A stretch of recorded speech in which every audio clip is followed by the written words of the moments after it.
وصحبه أجمعين أما بعد أعوذ بالله من الشيطان الرجيم يا أيها الذين آمنوا اتقوا الله حق تقاته ولا تموتن إلا وأنتم مسلمون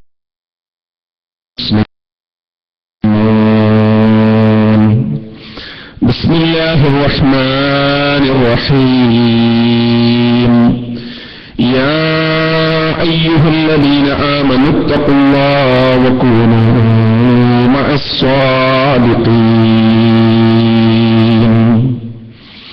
സമാദരണീയനായ ഈ യോഗത്തിന്റെ അധ്യക്ഷൻ PM അബ്ദുൽ ലത്തീഫ് മദനി, വേദിയിലുള്ള കുവൈത്ത് കേരള ഇസ്ലാഹി സെന്ററിന്റെ മുഖ്യ ഭാരവാഹികളെ, സദസ്സിൽ സന്നിഹിതരായിരിക്കുന്ന രക്ഷിതാക്കളെ, സഹോദരി സഹോദരന്മാരെ, ഈ ശബ്ദം അടുത്തു നിന്നും വളരെ അകലെ നിന്നും ലോകത്തിന്റെ വിവിധ ഭാഗങ്ങളിൽ നിന്ന് കേട്ടുകൊണ്ടിരിക്കുന്ന നല്ലവരായ സുഹൃത്തുക്കളെ, മുജാഹിദ് പ്രസ്ഥാനത്തിൽ എന്താണ് സംഭവിച്ചുകൊണ്ടിരിക്കുന്നത് എന്ന ഒരു വിഷയം ഒരു പ്രഭാഷണത്തിനു വേണ്ടി തെരഞ്ഞെടുക്കപ്പെട്ട ഒരു സാഹചര്യത്തിലാണ് നാം ഇവിടെ ഒരുമിച്ചു ചേർന്നിരിക്കുന്നത്. ഈ പരിപാടി കേൾക്കുന്നതിന് വേണ്ടി സമ്മേളനത്തിലേക്ക് വിവിധ മനോഭാവത്തോടുകൂടി കടന്നു വന്നവർ ഉണ്ട് എന്ന് ഞാൻ മനസ്സിലാക്കുകയാണ്.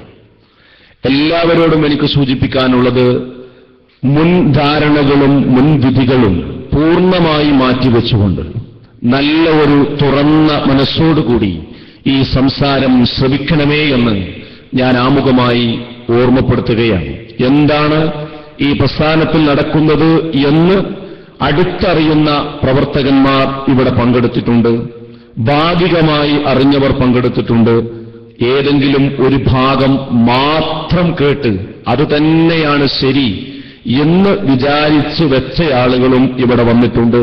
അതോടൊപ്പം മുജാഹിദ് പ്രസ്ഥാനത്തിന്റെ പുറത്തുള്ള ഒരുപക്ഷെ അതിനാദർശപരമായി എതിർക്കുന്ന മറ്റു മതസംഘടനകളിലെ പ്രതിനിധികളും ചില പ്രവർത്തകന്മാരുമൊക്കെ ഇവിടെ ഇത് കേൾക്കുന്നതിനു വേണ്ടി എത്തിയിട്ടുണ്ട്.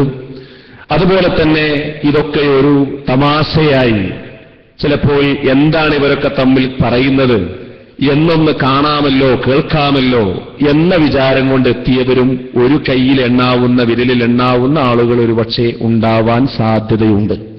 എല്ലാവരോടുമായി ഞാൻ പറയട്ടെ, ഇത് ഞങ്ങളെ സംബന്ധിച്ചിടത്തോളം, ഇത് സംഘടിപ്പിച്ച ആളുകളെ സംബന്ധിച്ചിടത്തോളം ഇതൊരു തമാശയല്ല.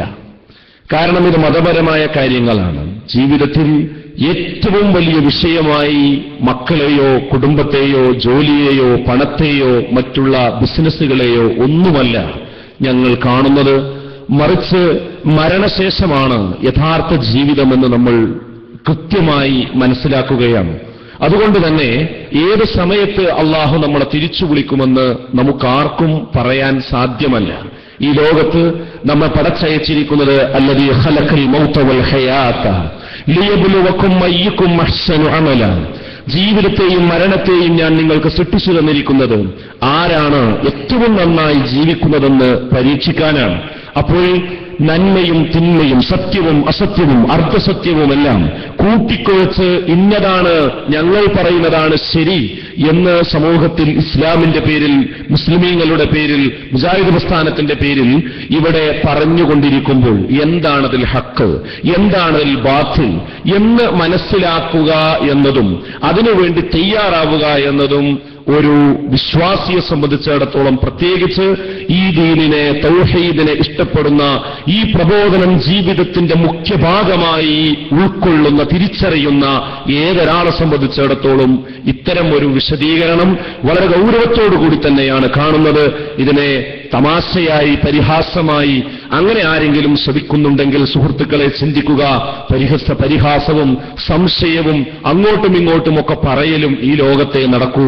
നാളെ ഖബറിൽ നമ്മൾ ചെല്ലുമ്പോ നമ്മൾ ഖബറിൽ നിന്നുള്ള ചോദ്യങ്ങൾ വരുമ്പോ അതിന് കൃത്യമായ ഉത്തരം പറയാൻ കഴിയണമെങ്കിൽ ദീനിയായ കാര്യങ്ങളിൽ ആശയക്കുഴപ്പങ്ങളില്ലാത്ത തെളിഞ്ഞ ഒരു നിലപാട് കൊണ്ട് പോകുന്നവർക്ക് മാത്രമേ നാളെ പരലോകത്ത് രക്ഷപ്പെടാൻ കഴിയുകയുള്ളൂ. അതുകൊണ്ട് എല്ലാവരും ഈ വിഷയത്തിൽ എന്താണ് സംഭവിച്ചത് എന്ന് മനസ്സിലാക്കാൻ തുറന്ന മനസ്സോടുകൂടി വരണമെന്ന് ഓർമ്മപ്പെടുത്തുകയാണ്. 4 കാര്യങ്ങളില്ലെങ്കിൽ നമുക്ക് വിജയിക്കാൻ കഴിയില്ല. 1 വിശ്വാസം, 2 അമലുസ്വാലിഹാത്ത്, 3 ഈ വിശ്വാസവും അമലുസ്വാലിഹാത്തും മറ്റുള്ളവർക്ക് എത്തിച്ചു കൊടുക്കുക എന്നത് നാളെ നമ്മൾ രക്ഷപ്പെടാൻ നിർബന്ധമായ ബാധ്യതയാണ്. അതോടൊപ്പം തന്നെ ആ രംഗത്ത് വരുന്ന പ്രയാസങ്ങളും ബുദ്ധിമുട്ടുകളും ക്ഷമിക്കുക എന്നതും നമ്മെ സംബന്ധിച്ചിടത്തോളം അനിവാര്യമാണ്. വൽ അസ്ർ ഇന്നൽ ഇൻസാന ലഫീ ഖുസ്ർ ഇല്ലല്ലദീന ആമനൂ വഅമിലുസ് സ്വാലിഹാത്ത് വതവാസൗ ബിൽ ഹഖ് വതവാസൗ ബിസ് സബ്ർ. എല്ലാവർക്കും സുപരിചിതമായ ഒരു സൂറത്താണ്. വിശ്വസിക്കുകയും അമലുസ്വാലിഹാത്തുകൾ ചെയ്യുകയും നന്മ കൊണ്ട് സത്യം കൊണ്ട് പരസ്പരം ഉപദേശിക്കുകയും ക്ഷമ കൊണ്ട് പരസ്പരം ഉപദേശിക്കുകയും ചെയ്തവർ ഒഴിച്ച് ബാക്കി എല്ലാവരും നഷ്ടത്തിലാണ് എന്നാണ് വിശുദ്ധ ഖുർആൻ പറയുന്നത്. അപ്പോ ഞാനും എന്റെ നിസ്കാരവും നോമ്പുമായിട്ട് ഞാൻ അങ്ങനെ കൂടിക്കോളാം, ഞാൻ പ്രവർത്തനത്തിലില്ല, ദൈവത്തിനൊന്നുമില്ല, അതൊക്കെ ആകെ പ്രശ്നമാണ്, കലാപാണ്, ഞാൻ എന്റെ നിസ്കാരം നോമ്പൊക്കെ ആയിട്ട് അങ്ങനെ കൂടുകയാണ്, ജോലിയൊക്കെ ആയിട്ട് കൂടുകയാണ് എന്ന് പറഞ്ഞാൽ പറ്റൂല. ഹക്ക് മനസ്സിലാക്കിയിട്ടുണ്ടെങ്കിൽ, സ്വർഗം സത്യമാണെന്നുണ്ടെങ്കിൽ, നരകം സത്യമായി ഉൾക്കൊണ്ടിട്ടുണ്ടെങ്കിൽ, സ്വർഗത്തേക്ക് പോകാൻ ഒരൊറ്റ മാർഗ്ഗമേ ഉള്ളൂ എന്ന് അള്ളാഹുവിന്റെ റസൂല് പറഞ്ഞിട്ടുണ്ടെങ്കിൽ വഹിയ അൽ ജമാഅ, ആ അൽ ജമാഅത്തിന്റെ മാർഗമാണ് മാ അന അലൈഹി അൽ യൗമ വഅസ്ഹാബി എന്ന് പ്രവാചകൻ സല്ലല്ലാഹു അലൈഹി വസല്ലമ പറഞ്ഞ ഞാനും എന്റെ സ്വഹാബത്തും നിലകൊണ്ട ആ ഒരു സത്യത്തിന്റെ ഭാഗം, സത്യത്തിന്റെ കക്ഷി, അത് മാത്രമേ സ്വർഗത്തിലേക്ക് പോകൂ എന്ന് മുത്തു മുഹമ്മദ് നബി സല്ലല്ലാഹു അലൈഹി വസല്ലമ നമ്മളോട് പറഞ്ഞിട്ടുണ്ടെങ്കിൽ സഹോദര, ആ ഹക്ക് നമ്മൾ മനസ്സിലാക്കി അതിന്റെ കൂടെ നിൽക്കുക മാത്രമല്ല അത് പ്രചരിപ്പിക്കുക കൂടി നമ്മുടെ ബാധ്യതയാണ്. അപ്പൊ സ്വാഭാവികമായും ആ രംഗത്ത് വരുന്ന സംശയങ്ങളും പ്രശ്നങ്ങളും തർക്കങ്ങളും അത് ഇന്ന് മാത്രമല്ല പണ്ടേ ഉള്ളതാണ്. മുസ്ലിം ചരിത്രത്തിൽ, നമ്മുടെ ഇസ്ലാമിക ചരിത്രത്തിൽ നമുക്ക് കാണാൻ സാധിക്കുന്ന കാര്യമാണ്. അത് ഇനിയും ഉണ്ടായിക്കൊണ്ടിരിക്കും. അത്തരം ഘട്ടത്തിൽ പകച്ചു നിൽക്കുകയല്ല വേണ്ടത്. വിഷയങ്ങൾ പഠിച്ച് വ്യക്തമായ വിഷയങ്ങളിലേക്ക് മനസ്സിലാക്കി ആ സത്യത്തിന്റെ കൂടെ യാത്രയാവുക. അതിനിടക്ക് അല്ലാഹു നമ്മളെ തിരിച്ചു വിളിക്കുകയാണെങ്കിൽ അൽഹംദുലില്ലാ റാഹത്തായി നമുക്ക് ആ വിചാരണയെ കണ്ടുമുട്ടാൻ സാധിക്കും.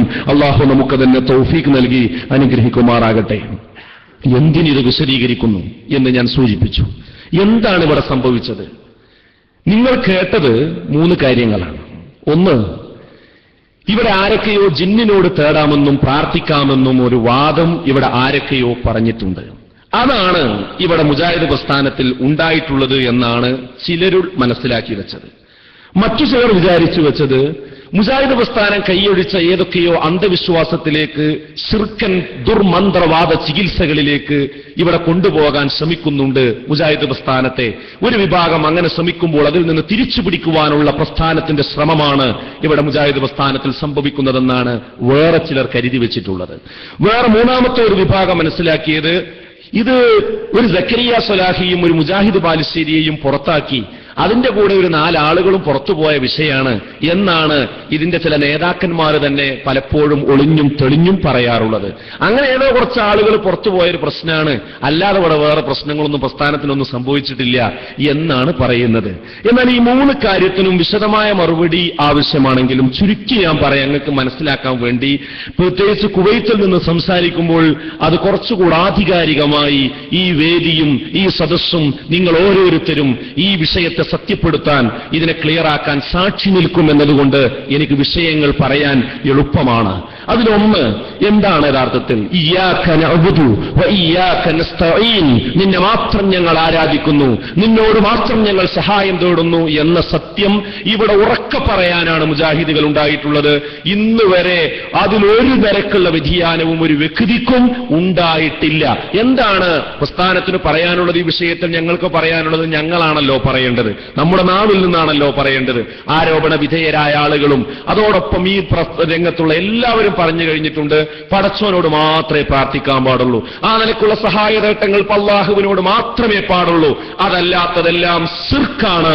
അത് മരിച്ചുപോയ മഹാന്മാരോടാകട്ടെ, മഖ്ബറകളോടാകട്ടെ, അതുപോലെ തന്നെ മുഹിയുദ്ദീൻ ശൈഖിനോടാകട്ടെ, ബദരീങ്ങളോടാകട്ടെ, ജിന്നിനോടാകട്ടെ, മലക്കിനോടാകട്ടെ പ്രാർത്ഥിക്കുന്നതും ആ നിലക്കുള്ള സഹായതേട്ടവും ശിർക്കാണ്, ശിർക്കാണ്, ശിർക്കാണ്, അതിൽ യാതൊരു സംശയവുമില്ല.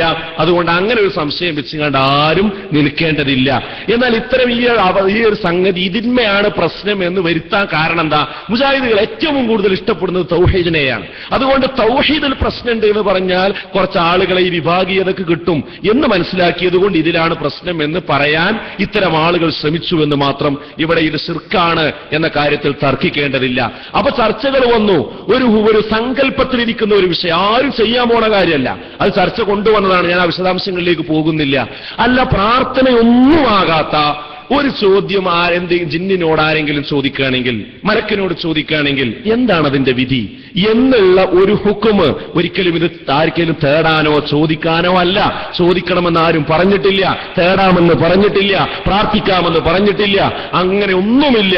പിന്നെ ഇതൊരു സങ്കല്പത്തിലിരിക്കുന്ന വിഷയം ഒരു ചർച്ചയ്ക്ക് വേണ്ടി കൊണ്ടുവന്നു എന്ന് മാത്രം. അപ്പോൾ സ്വാഭാവികമായിട്ടും പണ്ഡിതന്മാർ വിധി പറയാൻ നിർബന്ധിതരാകുമല്ലോ. അപ്പൊ ഇതിന് വിധി പറഞ്ഞു, എന്ത്? പ്രാർത്ഥനയൊന്നുമില്ലാത്തതാണെങ്കിലും അത് പാടില്ല. പാടുണ്ടെന്നല്ല പറഞ്ഞത്, ഹറാമാണത്, പാടില്ല.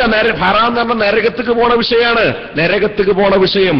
അതുകൊണ്ട് പ്രാർത്ഥനയല്ലാത്ത എന്തെങ്കിലും ഒരു ചോദ്യമാണെങ്കിൽ തന്നെ അത് ഇന്നല്ലെങ്കിൽ നാളെ ശിർക്കിലേക്ക് നയിക്കും. അതുകൊണ്ട് ഹറാമാണ്, ആ വാതിൽ അടയ്ക്കേണ്ടതാണ് എന്ന് കൃത്യമായി പറഞ്ഞു. ഇനി എന്തായാലും പ്രശ്നം? അപ്പൊ നമുക്ക് ജിന്ന് എന്നുള്ള വിഷയത്തിൽ ഒരാൾക്കും തേടാന്ന അഭിപ്രായമില്ല, തേടണമെന്ന അഭിപ്രായമില്ല. അത് പ്രാർത്ഥന ശിർക്കാണെന്നോട് പറഞ്ഞു കഴിഞ്ഞു. അതോടൊപ്പം തന്നെ അതല്ലാത്ത വല്ലതും ഉണ്ടെങ്കിലോ അത് ശിർക്കുള്ള മാർഗവുമാണ്. അത് നാളെ ഇന്നല്ലെങ്കിൽ നാളെ അത് ശിർക്കിലേക്ക് മനുഷ്യനെത്തും. ആ വാതിൽ കൊട്ടിയടക്കണം, അത് ഹറാമാണ്. ഇനി അതിനെന്താ തെളിവ്? അവസാനം ചർച്ച ചെയ്ത് ആ ചർച്ച വന്ന സമയം ദൗറയിലാണ്. KJU അതിന്റെ പണ്ഡിത സംഘടനയാണ്, മുജാഹിദ് പ്രസ്ഥാനത്തിന്റെ പണ്ഡിത സംഘടന. വിഷയങ്ങൾ ചർച്ച ചെയ്യാൻ വേണ്ടി ഒരു ദൗറയുണ്ടാക്കും. ആ ദൗറയിൽ ഈ വിഷയം ചർച്ചയ്ക്ക് വന്നപ്പോ രണ്ടാളുകളെ പ്രബന്ധത്തിന് വേണ്ടി തയ്യാറാക്കി. ഒന്ന് ഫൈസൽ മുസ്ലിയാരും മറ്റൊന്ന് ഹനീഫ് കായക്കൊടിയും. ഹനീഫ് കായക്കൊടി എന്ന് പറയുന്നത് ഇപ്പോൾ ഈ ശിർക്ക് ആരോപണം നടത്തുന്ന ഒരു വ്യക്തിയാണ്. ഇവരെ രണ്ടുപേരെയും ഏൽപ്പിച്ചു. അവർ ആ പ്രബന്ധം തയ്യാറാക്കി കൊണ്ടുവന്നിട്ട് പറഞ്ഞത് എന്താണെന്നറിയോ? ജിന്നിനോടും മലക്കിനോടും ഒക്കെ പ്രാർത്ഥിക്കുന്നത് ശിർക്കാണ്, ആ നിലക്കുള്ള സഹായതേട്ടവും ശിർക്കാണ്. എന്നാൽ അതൊന്നുമല്ലാത്ത ഒരു ചോദ്യമാണ് എങ്കിലോ അത് ശിർക്കിലേക്ക് എത്തുന്ന മാർഗമാണ്, അതുകൊണ്ട് ഹറാമാണ്. അപ്പൊ അവിടെ അതാണ് തീരുമാനിച്ചത്, ദൗറയിൽ അതാണ് തീരുമാനിച്ചത്. അതേ കാര്യം തന്നെയാണ് നേരത്തെ ബഹുമാനായ മദനിയോടെ പറഞ്ഞില്ലേ, മുഹമ്മദ് നജ്മിയുടെ അടുക്കൽ, താരിഖ് ഈസയുടെ അടുക്കൽ ഇവിടെ വന്ന് കുവൈത്തിൽ വന്ന് ചർച്ച നടത്തിയപ്പോ അവരും ഈ വിഷയത്തിൽ പറഞ്ഞത് അതന്നെയാണ്. ലോകത്തി സലഫി പണ്ഡിതന്മാർക്കിടയിൽ ആർക്കും അതിന് അഭിപ്രായ വ്യത്യാസമില്ല എന്നുള്ളത്. അവസാന ചർച്ചയ്ക്ക് ശേഷം ഒരു കരട് രേഖ തയ്യാറാക്കി ഇഹ്യാത്തുൽ ഇസ്ലാമി എന്ന് പറയുന്ന കുവൈത്തിലെ സലഫി സംഘടന കേരള നബിദത്തുൽ മുജാഹിദീനും KNM-നും അത് അയച്ചു കൊടുത്തു. അതിന്റെ കോപ്പി ISM-നും അയച്ചു തരികയും ചെയ്തു. അതിന്റെ ഒരു പരിഭാഷ അവിടെ കേരളത്തിൽ പുറത്തിറക്കിയിട്ടുണ്ട്. അത് കാണാത്ത ആരെങ്കിലും ഉണ്ടെങ്കിൽ, അറബി വായിക്കാൻ കഴിയുന്ന ആളുകളാണെങ്കിൽ ഇവിടെ ദായിമാരടുക്കൽ അതിന്റെ കൃത്യമായ കോപ്പിയുണ്ട്, അറബിയിലുള്ള അവരുടെ കത്ത് തന്നെയുണ്ട്. അത് നിങ്ങളൊന്ന് വായിക്കുക. അല്ല, അത് കഴിയാത്ത ആളുകളാണെങ്കിൽ അതിന്റെ പരിഭാഷയുണ്ട്. ആ പരിഭാഷ ദർശനം എന്ന് പറയുന്ന ഒരു സപ്ലിമെന്റിന്റെ പുറത്ത് മുജാഹിദ് പ്രസ്ഥാനത്തിലെ തർക്കം, കുവൈത്ത് പണ്ഡിത സഭയുടെ ഇസ്ലാമിക പരിഹാരം എന്ന് പറഞ്ഞിട്ട് ഇതുപോലെ പ്രിന്റ് ചെയ്ത് പുറത്തിറക്കിയിട്ടുണ്ട്. ഇതെല്ലാവരും ഒന്ന് വായിക്കണമെന്ന് മാത്രമേ പറയുന്നുള്ളൂ, സമയത്തിന്റെ കുറവ് കാരണം. പ്രധാനപ്പെട്ട ഒരു പാരഗ്രാഫ് മാത്രം ഞാൻ വായിക്കാം. അതായത് എന്താണ് അതിൽ പറയുന്നത് നോക്കൂ നിങ്ങൾ. എന്നാൽ പ്രബലമായ അഭിപ്രായം ജിന്നുകളോടുള്ള സഹായതേട്ടം പല രൂപത്തിലുണ്ട് എന്നതത്രേ. അതിന് ശിർക്കും ശിർക്കിലേക്കുള്ള വഴിയായി തീരുന്നതുമുണ്ട്. എന്നാൽ അവയെല്ലാം തന്നെ ശിർക്കിലേക്ക് എത്തിച്ചേരാനുള്ള വാതിലടക്കുക എന്ന അർത്ഥത്തിൽ ഹറാമാണ്. ഈ അഭിപ്രായത്തിൽ ലോക പണ്ഡിതന്മാർ ഏകാഭിപ്രായക്കാരാണ്. അവർക്കിടയിൽ യാതൊരു ഭിന്നാഭിപ്രായവുമില്ല. അത് അനുവദനീയമല്ല എന്ന വിഷയത്തിലും എല്ലാവരും ഏകാഭിപ്രായക്കാരാണ്. കേരള നബിദത്തുൽ മുജാഹിദീന്റെയും കേരള ജംഇയ്യത്തുൽ ഉലമയുടെയും നേതാക്കളിലും പ്രബോധകന്മാരിലും പരസ്പര ഭിന്നിപ്പിലും ശത്രുതക്കും വിദ്വേഷത്തിനും കാരണമാകുമെന്നതിനാൽ ഈ വിഷയത്തിൽ ഇനിയും കൂടുതൽ ചർച്ചകൾ ആവശ്യമില്ല. ഭിന്നിപ്പ് ഏറ്റവും ദുഷിച്ച കാര്യമാണ്. അപ്പൊ എന്ത് പറഞ്ഞു? ലോകത്തുള്ളൊരു സലഫി പണ്ഡിതന്മാർക്കിടയിലും ഈ വിഷയത്തിൽ രണ്ട് അഭിപ്രായമില്ല, ഒരേ അഭിപ്രായമുള്ളൂ. ഇതാണ് ജംഇയ്യത്തുൽ ഉലമയുടെ ദൗറ തീരുമാനിച്ചത്, അഥവാ ഹനീഫ് കായക്കൊടി തയ്യാറാക്കിയ പ്രബന്ധത്തിലുള്ളത് അതാണ്. അതേ കാര്യം തന്നെയാണ് ഈ നേരത്തെ പറഞ്ഞ അബ്ദുറഹ്മാൻ സലഫിയും MM അക്ബർ സാഹിബും നൂർ മുഹമ്മദ് നൂർഷയും കുവൈത്തിൽ വന്ന് ഈ പണ്ഡിതന്മാരുടെ നേതൃത്വത്തിൽ ചർച്ച ചെയ്തപ്പോൾ അവരോട് പറഞ്ഞതും ലോകത്താർക്കും അഭിപ്രായത്തില്ല അസലിന്റെ വിഷയം, അതുകൊണ്ട് ഇതിമ ഭിന്നിക്കേണ്ടതില്ല. അപ്പൊ ആ വിഷയം കഴിഞ്ഞല്ലോ, ഇനി അതിമ നമ്മൾ ഭിന്നിക്കേണ്ടതില്ലല്ലോ. അപ്പൊ അതല്ല മുജാഹിദ് പ്രസ്ഥാനത്തില് ഇപ്പോ ഒരു വലിയ പ്രശ്നമായി വരുന്നത്, അത് കൊണ്ടുവന്നതാണെന്ന് നമുക്ക് മനസ്സിലാക്കാം. രണ്ടാമത്തെ ഒരു സംഗതി എന്താ, പഴയ കുറെ ചികിത്സകളിലേക്ക് കൊണ്ടുപോകുക കൊണ്ടുപോവുകയാണ് എന്നാണല്ലോ പറഞ്ഞത്. ആ ചികിത്സകളിലേക്ക് കൊണ്ടുപോവുകയാണ്, അതിനെ തടയിടാൻ വേണ്ടി ശ്രമിച്ചു എന്നാ. എന്നാൽ ആ വിഷയത്തിലും തന്നെ ഒരു അന്ധവിശ്വാസവും നമ്മൾ കൊണ്ടുപോയിട്ടില്ല, പോവുകയും ചെയ്യുകയില്ല. എന്നാൽ ഉള്ളതുണ്ട് എന്ന് പറയും, ഇല്ലാത്തതില്ല എന്ന് പറയും. ഇതാ മുജാഹിദ് പ്രസ്ഥാനത്തിന്റെ ലൈന്. എന്താണ്? അതായത് ശൈത്വാൻ മനുഷ്യന് വസ്വാസ് മാത്രമേ ഉണ്ടാക്കൂ, അതോ അത് ശരീരത്തിൽ ബാധിക്കുമോ, അതിന് രോഗമുണ്ടാക്കാൻ കഴിയുമോ? വളരെ പഴക്കമുള്ള ചർച്ചയാണ്. പണ്ടേ പണ്ഡിതന്മാർ അതിന് മറുപടി പറഞ്ഞതാണ്. നമ്മൾ ഒന്നാമത്തെ മറുപടി പറഞ്ഞത് ആരാന്നറിയോ? ചില ആളുകൾക്ക് ഇത് ഇപ്പം ഉണ്ടായൊരു ചർച്ചയാണ്. കാരണം ഇപ്പം മുജാഹിദ് പ്രസ്ഥാനത്തേക്ക് കടന്നു വന്ന ആളുകൾ വിചാരിക്കും ഇപ്പം ഉണ്ടായതാണ് എന്ന്. എല്ലാവരും കേട്ടോളൂ, ഇപ്പം ഉണ്ടായതല്ല, ഇത് പണ്ടേ ഉള്ളതാണ്. കാരണം ഈ ജിന്നും സിഹറും വിഷയങ്ങളും ഒക്കെ പണ്ടേ ഖുർആനിലും ഹദീസിലൊക്കെ ഉള്ള വിഷയങ്ങളാണ്. അപ്പോൾ മുജാഹിദ് പ്രസ്ഥാനം കേരളത്തിൽ പ്രവർത്തനം തുടങ്ങിയിട്ട് ഏകദേശം ഒരു നൂറ്റാണ്ടായി. അതിന്റെ ഒന്നാമത്തെ പ്രസിഡന്റ് ഉണ്ട്.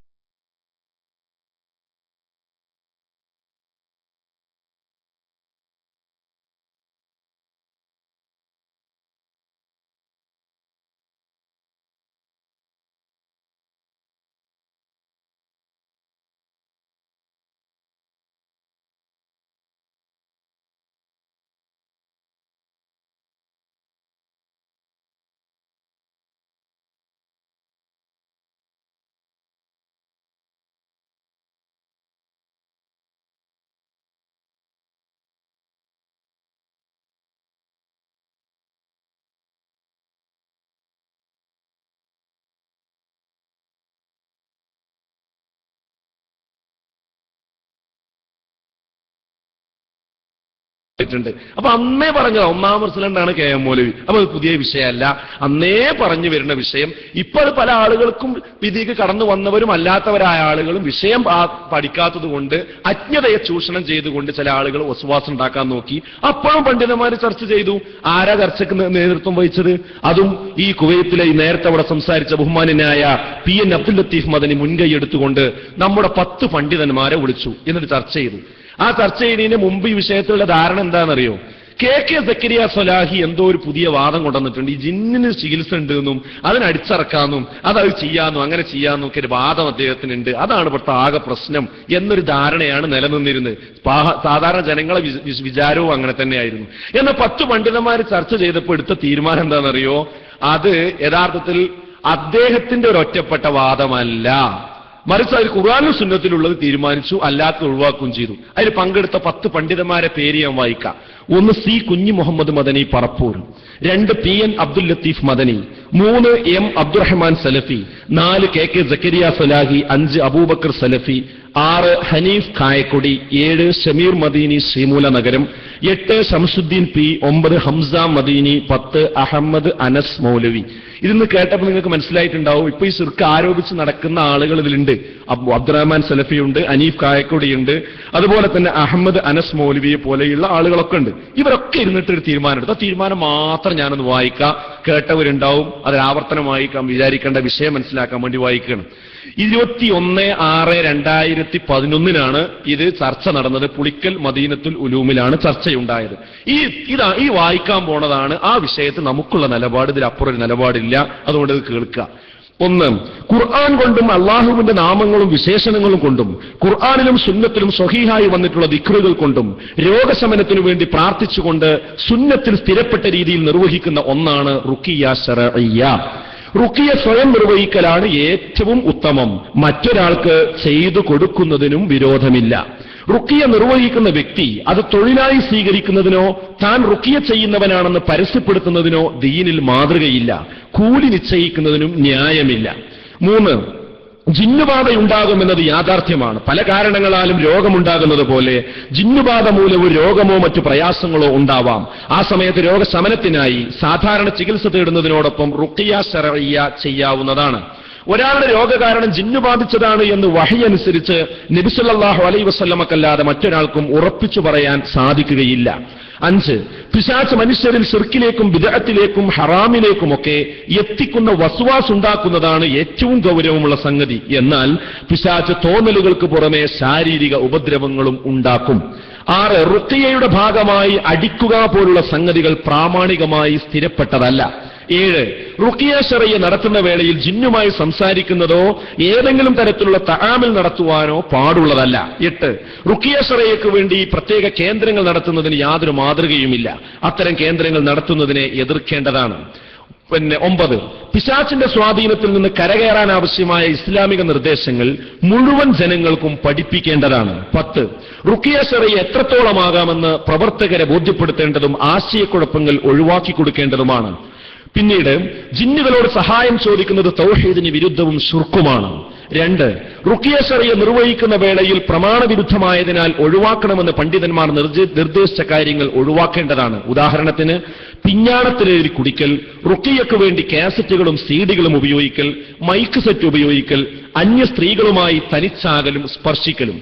ഈ കാര്യങ്ങൾ പരിഗണിച്ച് KJUKNM നിർദ്ദേശിക്കുന്ന മാർഗനിർദ്ദേശങ്ങളോട് യോജിച്ചുകൊണ്ട് മാത്രം എല്ലാവരും പ്രവർത്തിക്കേണ്ടതാണ്. ഇതാണ് 10 പണ്ഡിതന്മാർ കൂടി ചേർന്നെടുത്ത തീരുമാനം.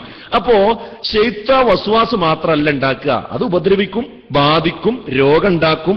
അതിന് ഖുർആനിലും സുന്നത്തിനും ചികിത്സ ഉണ്ട്.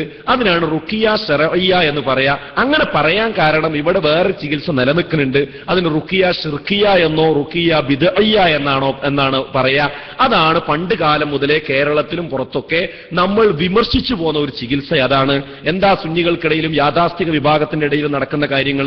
പിശാചിനെ പ്രീതിപ്പെടുത്തി പൂജിച്ചുകൊണ്ടും പ്രീതിപ്പെടുത്തിക്കൊണ്ടും ഏലസ് കെട്ടി, ഐക്കല്ല് കെട്ടി, വിശുദ്ധ ഖുർആൻ നീർത്തിവെച്ച് അതിന്റെ മുകളിൽ കയറി നിന്ന് അത് കൈകൊണ്ട് കഷ്ണമായി മുറിച്ചെടുത്ത് ക്ലോസറ്റിൽ കൊണ്ടുപോയിട്ട് അങ്ങനെ അള്ളാഹുവിന് തൃപ്തിയില്ലാത്ത കാര്യങ്ങൾ, ശൈത്താനെ പ്രീതിപ്പെടുത്തുന്ന കാര്യങ്ങൾ തങ്ങന്മാരും ബീവിമാരും അതുപോലെയുള്ള ആളുകളും ഒക്കെ ചെയ്യിപ്പിച്ചിട്ട് അതിന്റെ പേരിൽ അങ്ങനെ ശൈത്താനെ വശീകരിക്കുന്ന ക്രിയകൾ പല സമുദായങ്ങളിലും നടക്കുന്നുണ്ട്. അതാണ് കുട്ടിച്ചാത്തൻ സേവാ മഠങ്ങളിൽ നടക്കുന്നത്, അതാണ് ഡിവൈൻ സെന്ററുകളിൽ നടക്കുന്നത്, അതാണ് പലവിധ സ്ഥലങ്ങളിലും നടന്നുകൊണ്ടിരിക്കുന്നത്. പിശാച് പൂജയുടെ കേന്ദ്രങ്ങളിൽ അതാണ് നടക്കുന്നത്. ഇത് ശിർക്കാണ്, ഇത് ബിദ്അത്തുകളുണ്ട് അതില്, അത് നരകത്തിലേക്കുള്ള ഏർപ്പാടാണ് എന്ന് 1-ാം തീയതി മുതൽ മുജാഹിദ് പ്രസ്ഥാനം കേരളക്കരയിൽ പഠിപ്പിച്ചിട്ടുണ്ട്. എന്നാൽ അതോടൊപ്പം ഇങ്ങനെ ഒരു ബാധ ഉണ്ടായി കഴിഞ്ഞാൽ അതല്ല ചെയ്യേണ്ടത്. ഏലസ് കെട്ടാൻ പാടില്ല, ഏലസ് പൊട്ടിച്ചു കളയണം, ഐക്കല്ല് പൊട്ടിച്ചു കളയണം, ഇതുപോലെയുള്ള കാര്യങ്ങളൊന്നും ചെയ്യാൻ പാടില്ല. സ്വഹീഹായ പ്രാർത്ഥനകൾ, ഖുർആനിലുള്ള ആയത്തുൽ കുർസിയ്, മുഅവ്വദതൈനി, ആമനുർ റസൂലു, അതേപോലെ തന്നെ സ്വഹീഹായ പ്രാർത്ഥനകൾ, ലാ ഇലാഹ ഇല്ലല്ലാഹു വഹ്ദഹു ലാ ശരീക ലഹു ലഹുൽ മുൽക്കു വലഹുൽ ഹംദു വഹുവ അലാ കുല്ലി ഷൈഇൻ ഖദീർ, ഇങ്ങനെ തുടങ്ങിയ ദിക്റുകളും പ്രാർത്ഥനകളും ചൊല്ലുക. അത് ഒരാൾക്ക് കഴിയില്ലെങ്കിൽ വേറൊരാൾക്ക് ചൊല്ലിക്കൊടുക്കുക. ഒരു പ്രശ്നമില്ല, അതിനൊരു സൈഡ് എഫക്റ്റും ഇല്ല. ഇത് ശൈത്താൻ ബാധിച്ചതാണ് ഉറപ്പ് വേണോ? ഉറപ്പ് വേണ്ട, നിഗമനം മതി. കാരണം എന്താ, സൈഡ് എഫക്റ്റ് ഒന്നുമില്ല. ഉറപ്പിച്ച് പറയാൻ അള്ളാന്റെ റസൂലിനെ കഴിയുള്ളൂ. നമുക്ക് ഉറപ്പില്ലാതെയാണ് ഇത് ചെയ്യാൻ പറ്റുക. അത് ഈ തീരുമാനത്തിലും വന്നിട്ടുണ്ട്. നേരത്തെ തന്നെ KM പറഞ്ഞിട്ടുണ്ട്. അപ്പൊ എന്ത് മനസ്സിലായി നമുക്ക്? പണ്ടേ ഈ വിഷയത്തിൽ നമുക്ക് ഒരേ നിലപാടാണ്. അത് തന്നെയാണ് വിവാദമായപ്പോൾ ഇവരിരുന്നപ്പോഴും ചർച്ച ചെയ്തത്. അതൊരു സക്കരിയ സുലാഹിയുടെ ഒറ്റക്കുള്ള അഭിപ്രായമല്ല, അബ്ദുറഹ്മാൻ സലഫിയുടെ അഭിപ്രായം അതാണ്, അഹമ്മദ് അനസ് മൗലവിയുടെ അഭിപ്രായം അതാണ്, ഹനീഫ് കായക്കൊടിയുടെ അഭിപ്രായം അതാണ്. അപ്പോൾ ഇതിലും നമ്മൾ എന്ത് ചെയ്യേണ്ടതില്ല, തർക്കിക്കേണ്ടതില്ല. വേറെ ഒന്നും നമുക്ക് ആ വിഷയത്തിൽ മറിച്ചില്ല. അപ്പോൾ ഉള്ളതുണ്ടെന്ന് പറയും, ഇല്ലാത്തതില്ല എന്ന് പറയും. അപ്പൊ റുഖിയ ശിർക്കിയയെയാണ് നമ്മൾ വിമർശിച്ചത്, റുഖിയ ബിദ്അയ്യയെയാണ് നമ്മൾ വിമർശിച്ചത്. റുഖിയ ശർഇയ്യ, ശർഇൽ അനുവദിക്കപ്പെട്ട കാര്യത്തിന് വിമർശിച്ചിട്ടില്ല. സുന്നത്ത് നോമ്പുകൾ നമ്മൾ ഉണ്ട് എന്ന് പറയുമ്പോൾ തന്നെ നമ്മൾ പറയാറുള്ള സംഗതിയാണ്, ബറാത്ത് നോമ്പ് ഇല്ല എന്ന് പറയും, എന്നാൽ തിങ്കളാഴ്ച നോമ്പ് ഉണ്ട് എന്ന് പറയും. അതുപോലെ തെൽക്കീൻ ഇല്ല എന്ന് പറയും, എന്നാൽ തസ്ബീത്ത് ഉണ്ട് എന്ന് പറയും. അല്ലേ? ഉള്ളതുണ്ട് എന്ന് പറയും, ഇല്ലാത്തതില്ല എന്ന് പറയും. ഇത്രയേ ഉള്ളൂ. അപ്പൊ അതിലും നമുക്ക് എന്ത് ചെയ്യേണ്ടതില്ല, തർക്കിച്ച് സമയം കളയാൻ മാത്രം അതിലും വിഷയമല്ല എന്ന് മനസ്സിലാക്കുക. പിന്നെ ഒരു സക്കരിയ സ്വലാഹി 4 കുട്ടികളുമാണ്, അല്ലാതെ ആരും ഇല്ല എന്നുള്ളതാണ് പറയാറുള്ളത്. അത് ശരിയല്ല. നിങ്ങൾ കേൾക്കണം. PN അബ്ദുൽ ലത്തീഫ് മദനി, ഹുസൈൻ സലഫി, അബ്ദുല്ലക്ക് സുല്ലമി, സുഹൈർ ചുങ്കത്തറ, അബൂബക്കർ സലഫി, ഹംസ മദീനി, ഷമീർ മദീനി, അബ്ദുർ റൌഫ് നദവി, മുജാഹിദ് ബാലുശ്ശേരി, ഹാരിസ് ബിൻ സലീം, സിറാജുൽ ഇസ്ലാം ബാലുശ്ശേരി, അബ്ദുൽ മാലിക് സലഫി, ബാദുഷാ ബാക്കവി, ബഷീർ സലഫി പൂളപ്പൊയില്, CP സലീം, ഫദ്ലുൽ ഹക്ക് ആമയൂര്, ഫൈസൽ മുസ്ലിയാർ, ഹംസക്കുട്ടി സലഫി, കുഞ്ഞാലി മദനി, അബ്ദുൽ ലത്തീഫ് സുലമി മാറഞ്ചേരി, മുബാറക് ബിൻ ഉമർ, സാബിർ നവാസ്, സാജിദ് തിരൂരങ്ങാടി, ഷാഫി സലങ്ങലീരി, ശിഹാബ് എടക്കര, താജുദ്ദീൻ സലാഹി, യാസർ പകര, നബീൽ ലണ്ടത്താണി, ഉമർ ഫൈസി തുടങ്ങി ഒരുപാട് പണ്ഡിതന്മാരും പ്രഭാഷകന്മാരും ഈ രംഗത്ത് ഒന്നുകിൽ ഇവർ മാറ്റി നിർത്തപ്പെട്ടു, അല്ലെങ്കിൽ പുറത്താക്കപ്പെട്ടു, അല്ലെങ്കിൽ പരിപാടിക്ക് വിളിക്കണ്ടെന്ന് പറഞ്ഞു, അതുമല്ലെങ്കിൽ അത്തരം ഏരിയകളിൽ ഇവരൊന്നും സഹകരിക്കാത്തവരുമാണ്. അപ്പൊ എന്തുകൊണ്ടാണ്? അപ്പൊ ഇവരൊക്കെ ശിർക്ക് ചെയ്തു, വിദേഹത്തേക്ക് പോയി എന്ന് പറയുന്നത് ശരിയല്ല. 1-2 ആളുകൾ മാത്രമല്ല, ഇവരൊക്കെ എന്ത് ചെയ്തിട്ടുണ്ട്, ഒന്നുകിൽ വിലക്കിയിട്ടുണ്ട്, അല്ലെങ്കിൽ പ്രഭാഷണ വേദികളിൽ അകറ്റി നിർത്തിയിട്ടുണ്ട്. അപ്പൊ ആ കാര്യം കളവാണ് പറയുന്നത്. പിന്നെ വലിയൊരു വിഭാഗമാണ് ISM-ഉം MSM-ഉം അതിനെ മേലെ മുതൽ താഴെ വരെ മരവിപ്പിച്ച് നിർത്തുകയും ചെയ്തിട്ടുണ്ട്. ഇനി ഏതെങ്കിലും ഞാനാ കുറ്റം ചെയ്തതെങ്കിൽ ഇന്ന മാറ്റിയ പോലെ എന്തിനാ അതിന് 9 അംഗങ്ങളുള്ള സെക്രട്ടേറിയറ്റ് അംഗങ്ങൾ മുഴുവൻ മരവിപ്പിച്ചത്? എന്തിനാ 35 അംഗങ്ങളുള്ള എക്സിക്യൂട്ടീവിനെ മുഴുവൻ മരവിപ്പിച്ചത്? എന്തിനാണ് 100 കണക്കിന് വരുന്ന കൗൺസിലർമാരെ മരവിപ്പിച്ചത്? എന്തിനാണ് 100 ചെല്ലാനം വരുന്ന മണ്ഡലം കമ്മിറ്റികളെ മരവിപ്പിച്ചത്? എന്തിനാണ് 1000കണക്കിന് വരുന്ന ശാഖാ കമ്മിറ്റികളെ മരവിപ്പിച്ചത്? എന്തിനാണ് 10,000കണക്കിന് വരുന്ന പ്രവർത്തകന്മാരെ മരവിപ്പിച്ചത്? ഇവർക്കാരെങ്കിലും കത്ത് കൊടുത്തിക്കണോ? ഇവർക്കാരെങ്കിലും പ്രസിഡന്റ് നിങ്ങൾ കത്ത് കൊടുത്തിക്കണോ? ഞങ്ങൾക്ക് പോലും കത്ത് തന്നിട്ടില്ല. അത് മാധ്യമം പത്രത്തിൽ നിന്നാണ് ഞങ്ങൾ വായിക്കുന്നത്. ഞങ്ങളെ പുറത്താക്കിയിട്ട് നിങ്ങളെ വല്ല സംഘടന ചെയ്യോ? ഒരു കത്തൊക്കെ തരണ്ടേ ആദ്യം, എന്നിട്ട് നിങ്ങൾ ചെയ്ത കുറ്റാണെന്ന് പറയണ്ടേ? ഒരു കുറ്റവും ഞങ്ങളോട് ആരും പറഞ്ഞിട്ടില്ല. അപ്പൊ ISM-ന്റെ മഹാഭൂരിപക്ഷം അതിന്റെ പ്രവർത്തകന്മാർ, MSM-ന്റെ കമ്മിറ്റികൾ, ഇതിനൊക്കെ അപ്പൊ ഒരു 2 ആളും 4 കുട്ടികളും അല്ല എന്നെന്താണ് അതും നമുക്ക് മനസ്സിലാക്കാവുന്ന കാര്യമാണ്. പിന്നെ മാത്രമല്ല, നമ്മുടെ ഈ മടവൂർ വിഭാഗം പിരിഞ്ഞതിന് ശേഷം 2 സമ്മേളനം നടന്നു. ആ 2 സമ്മേളനവും മുന്നിൽ നിന്ന് നയിച്ച 2 ചെയർമാൻമാരുണ്ട്. ഒന്ന് ബഹുമാന്യനായ ഡോക്ടർ അലി അജ്മാൻ, അദ്ദേഹമാണ് എറണാകുളം സമ്മേളനം നയിച്ചത്. രണ്ടാമത്തത് ചങ്ങരംകുളം സമ്മേളനം നയിച്ചത് അഡ്വക്കേറ്റ് മായിൻകുട്ടി മേത്തറാണ്. അവരൊക്കെ ഇപ്പോൾ എവിടെ നിൽക്കും? ഇവരെ ഈ സംഘടനാപരമായ കാര്യങ്ങളിൽ വിശദീകരണങ്ങളിൽ നമ്മൾ കാണുന്നില്ലല്ലോ. അപ്പോൾ അവരെവിടെ പോയി നമ്മൾ ചിന്തിക്കേണ്ടതാണ്. അതുപോലെ തന്നെ AP-യെക്കാളും വയസ്സുള്ള ഇന്ന് കാരണവരായ ആളാണ് കരുവള്ളി മുഹമ്മദ് മൗലവി. അതുപോലെ തന്നെ ഖുർആൻ പരിഭാഷ വരെ രചിച്ചയാളാണ് കുഞ്ഞു മുഹമ്മദ് മദനി പറപ്പൂർ. ഇവരൊക്കെ KNM-ന്റെ വേദികളിൽ നമ്മൾ കാണുന്നില്ലല്ലോ. വേറുള്ള കാര്യങ്ങളൊക്കെ അവിടെ നിൽക്കട്ടെ, എന്തുകൊണ്ടാണ് അവരൊന്നും ഇത് ആരോപിക്കാൻ രംഗത്തിറങ്ങാത്തത്? അപ്പോൾ 2 ആളും കുട്ടികളും മാത്രമല്ല എന്ന് ഈ വിഷയത്തിൽ നമുക്ക് വളരെ വ്യക്തമായി മനസ്സിലാക്കുന്നു. പിന്നെ പരിപാടികൾ തളർന്നു പോയിട്ടുണ്ടോ? ഇല്ല. ഇപ്പോൾ പ്രോഫ്കോൺ ഗംഭീരമായി മലപ്പുറത്ത് സമാപിച്ചു. മതം സുരക്ഷയാണ് എന്ന പേരിൽ വെറും 10 ദിവസം കൊണ്ട് സംഘടിപ്പിച്ച ഗംഭീരമായ ഒരു സമ്മേളനം കടപ്പുറത്ത് അവിടെ 10,000-ങ്ങളെ സാക്ഷി നിർത്തിക്കൊണ്ട് ബഹുമാന്യനായ PN അബ്ദുൽ ലത്തീഫ് മദനി ഉദ്ഘാടനം ചെയ്തു. അവിടെ വന്നത് 2 ആളും 4 കുട്ടികളുമല്ല. അപ്പൊ അതും ശരിയല്ല എന്ന് നമുക്ക് മനസ്സിലാക്കാൻ സാധിക്കുന്നു. അപ്പോൾ ഈ പറഞ്ഞ 3 ആരോപണം എന്തല്ല ശരിയല്ല എന്ന് നമുക്ക് മനസ്സിലായി. പിന്നെ എന്താണ് പ്രശ്നം? അവിടെയാണ് നമ്മൾ മനസ്സിലാക്കേണ്ട കാര്യം. നേതൃത്വത്തിലുള്ള ചില നേതാക്കളുടെ പ്രമാണവിരുദ്ധ നിലപാടുകളും സംഘടനാപരവും വ്യക്തിപരവുമായ താൽപര്യ സംരക്ഷണത്തിനും വേണ്ടി ഒരു പരിശുദ്ധമായ പാവനമായ ഒരു നൂറ്റാണ്ട് കാലത്തെ ചരിത്ര പാരമ്പര്യമുള്ള ഒരു പ്രസ്ഥാനത്തെ കുരുതി കൊടുത്തു എന്ന് മാത്രമേ നമുക്കതിൽ പറയാൻ സാധിക്കുകയുള്ളൂ. അത് തെളിയിക്കാൻ നമുക്ക് അനവധി തെളിവുകൾ നമ്മുടെ മുമ്പിലുണ്ട്. പറയാൻ സമയം അനുവദിക്കുകയോ എന്ന് മാത്രമേ സംശയിക്കേണ്ടതുള്ളൂ. ഈ പ്രസ്ഥാനത്തിലേക്ക് അടുത്തു വന്നവരുണ്ട്, നേരത്തെ വന്നവരുണ്ട്, വളരെ നേരത്തെ വന്നവരൊക്കെ ഈ പ്രസംഗം കേൾക്കുന്നുണ്ടാവും. അതുകൊണ്ട് ഞാനൊന്ന് ചുരുക്കി അതിന്റെ ഈ പ്രസ്ഥാനത്തിന്റെ ഒരു ചെറിയൊരു ഹ്രസ്വമായ ചരിത്രം ഈ സന്ദർഭത്തിൽ നമ്മളൊന്ന് ഓർക്കേണ്ടതുണ്ട്. എന്നാൽ ഈ വിഷയത്തിലേക്ക് വരാൻ വളരെ എളുപ്പമാണ്. ഒരു 3 ഘട്ടമായി നമുക്ക് ഈ പ്രസ്ഥാനത്തിന്റെ ഈ പ്രവർത്തന മേഖലയെ തിരിക്കാൻ പറ്റും.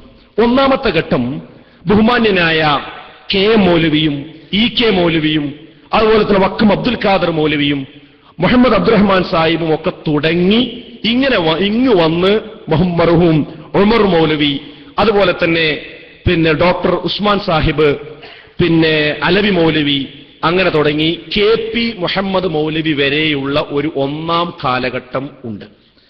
2ാം കാലഘട്ടം എന്ന് പറയുന്നത് 2002 ശേഷം ഈ 2012 വരെയും 2002 വരെയുള്ള 2ാമത്തെ ഒരു കാലഘട്ടമുണ്ട്. 2002 വരെയുള്ള ഒരു കാലഘട്ടം, ഒരു ഇടക്കാലഘട്ടം. KP മുഹമ്മദ് മൗലവിയുടെ ജനറൽ സെക്രട്ടറി ആയിരുന്ന KP മുഹമ്മദ് മൗലവിയുടെ കാലഘട്ടം കഴിഞ്ഞ് ഇപ്പോൾ കഴിഞ്ഞ 2002 വരെയുള്ള ഈ ഇടക്കാലഘട്ടം. 3ാമത്തെ കാലഘട്ടം എന്ന് ഞാൻ പറയുന്നത് 2002 മുതൽ 2012 വരെയുള്ള ഈ കഴിഞ്ഞ ഒരു 10 വർഷത്തെ ഒരു കാലഘട്ടം. ഈ 3 കാലഘട്ടത്തെയും ചെറിയൊരു പഠനത്തിന് നിങ്ങൾ വിധേയമാക്കണം. സൂചന മാത്രം ഞാൻ പറയാം. എന്താണ് 1ാം കാലഘട്ടത്തിന്റെ പ്രത്യേകത? 1ാം കാലഘട്ടത്തിന്റെ പ്രത്യേകത എന്ന് പറയുന്നത് ഏറ്റവും പരിശുദ്ധമായ രീതിയിൽ എന്തിനാണോ മുജാഹിദ് പ്രസ്ഥാനം ഇവിടെ ഉണ്ടാക്കിയത് ആ പാതയിൽ അനുസരിച്ച് പരമാവധി പോകാൻ ശ്രമിച്ച ഒരു കാലഘട്ടമാണ് ആ കാലഘട്ടം. വിജ്ഞാനത്തിന് പ്രാധാന്യം കൊടുത്ത കാലഘട്ടമാണ്. മുജാഹിദ് പ്രസ്ഥാനം എന്താണ്, അത് പ്രമാണങ്ങളിൽ നിന്നാണ് അതിന്റെ കാര്യം സ്വീകരിക്കേണ്ടതെന്ന് പ്രാധാന്യം കൊടുത്ത കാലഘട്ടമാണ്. അത് നിങ്ങൾക്ക് മനസ്സിലാകണോ? ആദർശത്തിനാണ് പ്രാധാന്യം എന്ന് പഠിപ്പിച്ച ഒരു കാലഘട്ടമാണ്. അതിന് പ്രത്യേകതയും തെളിവെന്താണെന്നറിയോ? ആദ്യമായി സംഘടന രൂപീകരിക്കുമ്പോൾ എല്ലാ സംഘടനക്കും ഉണ്ടാവില്ല ഒരു മിനിറ്റ്സ്, 1ാമത്തെ മിനിറ്റ്സ് ഉണ്ടാവില്ല. അതിലാണെങ്കിൽ നയവും നിലപാടും കൃത്യമായിട്ട് പറയാം. അങ്ങനെ KM മൗലവി പ്രസിഡന്റായി വരുന്ന 1ാമത്തെ മിനിറ്റ്സ് ഉണ്ട്. ആ മിനിറ്റ്സിൽ ഇതിന്റെ ലക്ഷ്യങ്ങൾ എഴുതി വെച്ചിട്ടുണ്ട്. ഇതിലൊരാൾ മെമ്പർ ആകണമെങ്കിൽ എന്ത് ചൊല്ലിക്കൊണ്ടാണ് മെമ്പർ ആകേണ്ടത് എന്നുള്ള പ്രതിജ്ഞയുമുണ്ട്. ആ പ്രതിജ്ഞയിൽ പറയുന്ന കാര്യം എന്താണെന്നറിയോ? ഇതിന് മെമ്പറാകുന്നയാള് ഖുർആനും സുന്നത്തും പറയുന്ന കാര്യങ്ങൾ പൂർണ്ണമായി അംഗീകരിക്കുന്ന മുസ്ലിമായിരിക്കണം. ഒന്നാമത്തെ മാനദണ്ഡം.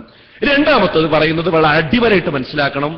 ഖുർആനിനും സുന്നത്തിനും എതിരായി ഇതിന്റെ നേതൃത്വം പറയാത്തിടത്തോളം കാലം നേതൃത്വത്തെ അംഗീകരിക്കാമെന്ന് സമ്മതിക്കുന്നവരും ആണ് എന്ത് ചെയ്യേണ്ടത്, ഇതിൽ ഒപ്പുവെക്കേണ്ടത്. അപ്പൊ നിങ്ങൾക്ക് അതിന്റെ വിഷയം മനസ്സിലായില്ലേ? ഒന്നാം സ്ഥാനം എന്തിനാണ്? വ്യക്തികൾക്കല്ല, ആദർശത്തിനാണ്. ഒന്നാം സ്ഥാനം ആദർശത്തിന്, പ്രമാണത്തിന്. ആ പ്രമാണത്തിലുള്ളത് നേതാക്കളും സംഘടനയും പറയുന്നുവെങ്കിൽ മാത്രം സംഘടനയെ അംഗീകരിക്കുക. ആ സംഘടന കൊടികൊള്ളുന്ന സ്ഥാപനത്തിന് 3-ാം സ്ഥാനം, അത് കൊണ്ടു നടക്കുന്ന വ്യക്തികൾക്ക് 4-ാം സ്ഥാനം മാത്രമേ ഉള്ളൂ. ഇതാണ് ഈ പ്രസ്ഥാനത്തിന്റെ ആദ്യ കാലഘട്ടത്തെ ഒരു പോളിസി എന്ന് പറയുന്നത്. മാത്രവുമല്ല, 3 പേരുകളിലാണ് ഈ പ്രസ്ഥാനം അറിയപ്പെടുന്നത്.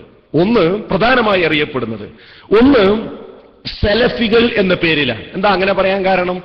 മുൻഗാമികളുടെ മാതൃക അതുപോലെ പിൻപറ്റിക്കൊണ്ടായിരിക്കണം ഖുർആനിനെയും സുന്നത്തിനെയും വ്യാഖ്യാനിക്കേണ്ടതും ആചരിക്കേണ്ടതും.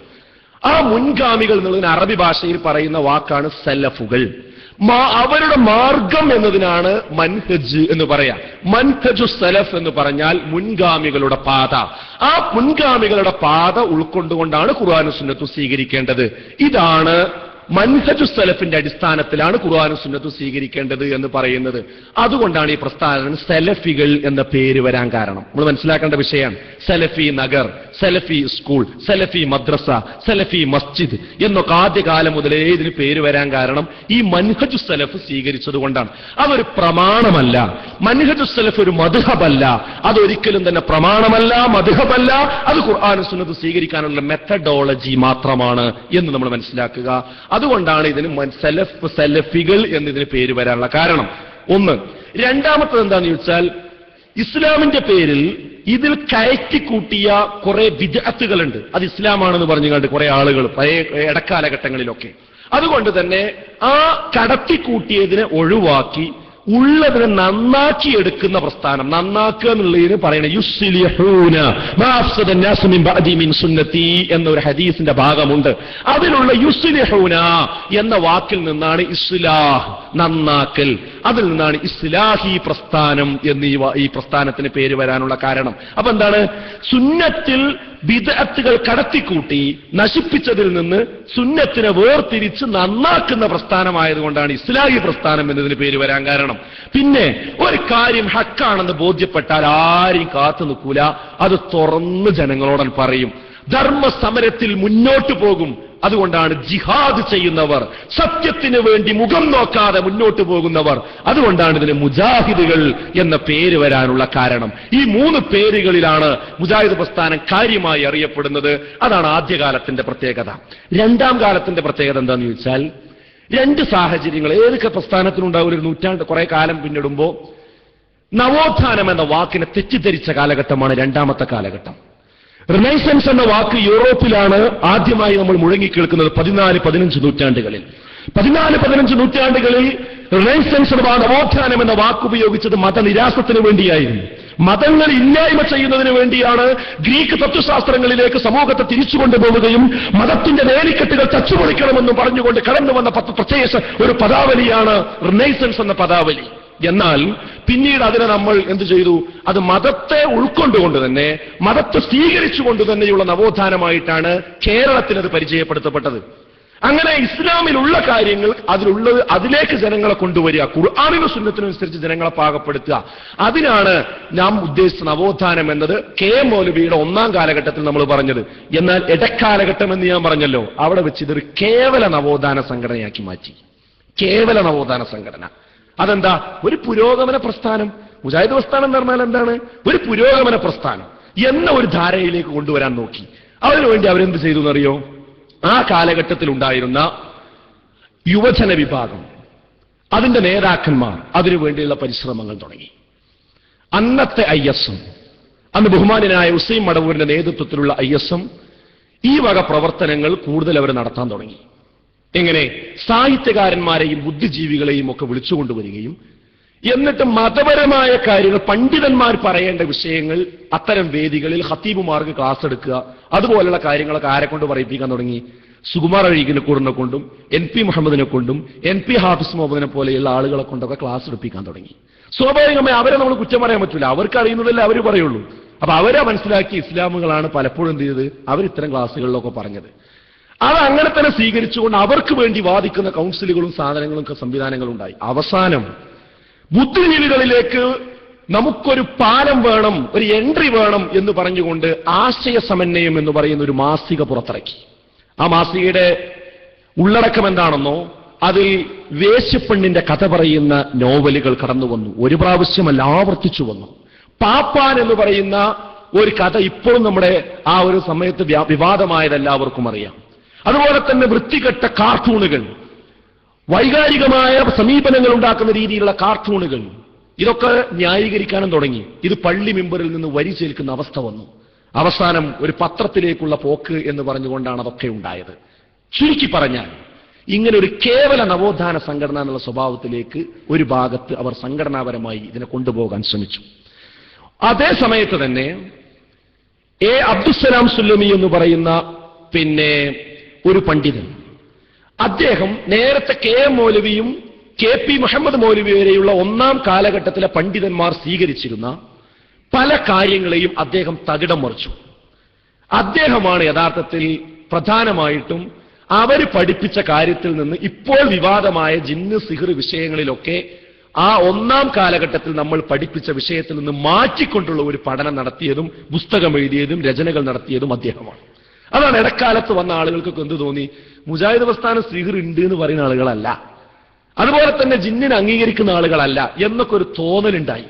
മാത്രവുമല്ല, ബഹുമാന്യനായ KM മൗലവിയെ പോലുള്ള ആളുകൾ സുന്നത്തിനോട് അങ്ങേയറ്റം കണിശതയുള്ള ആളുകളായിരുന്നു.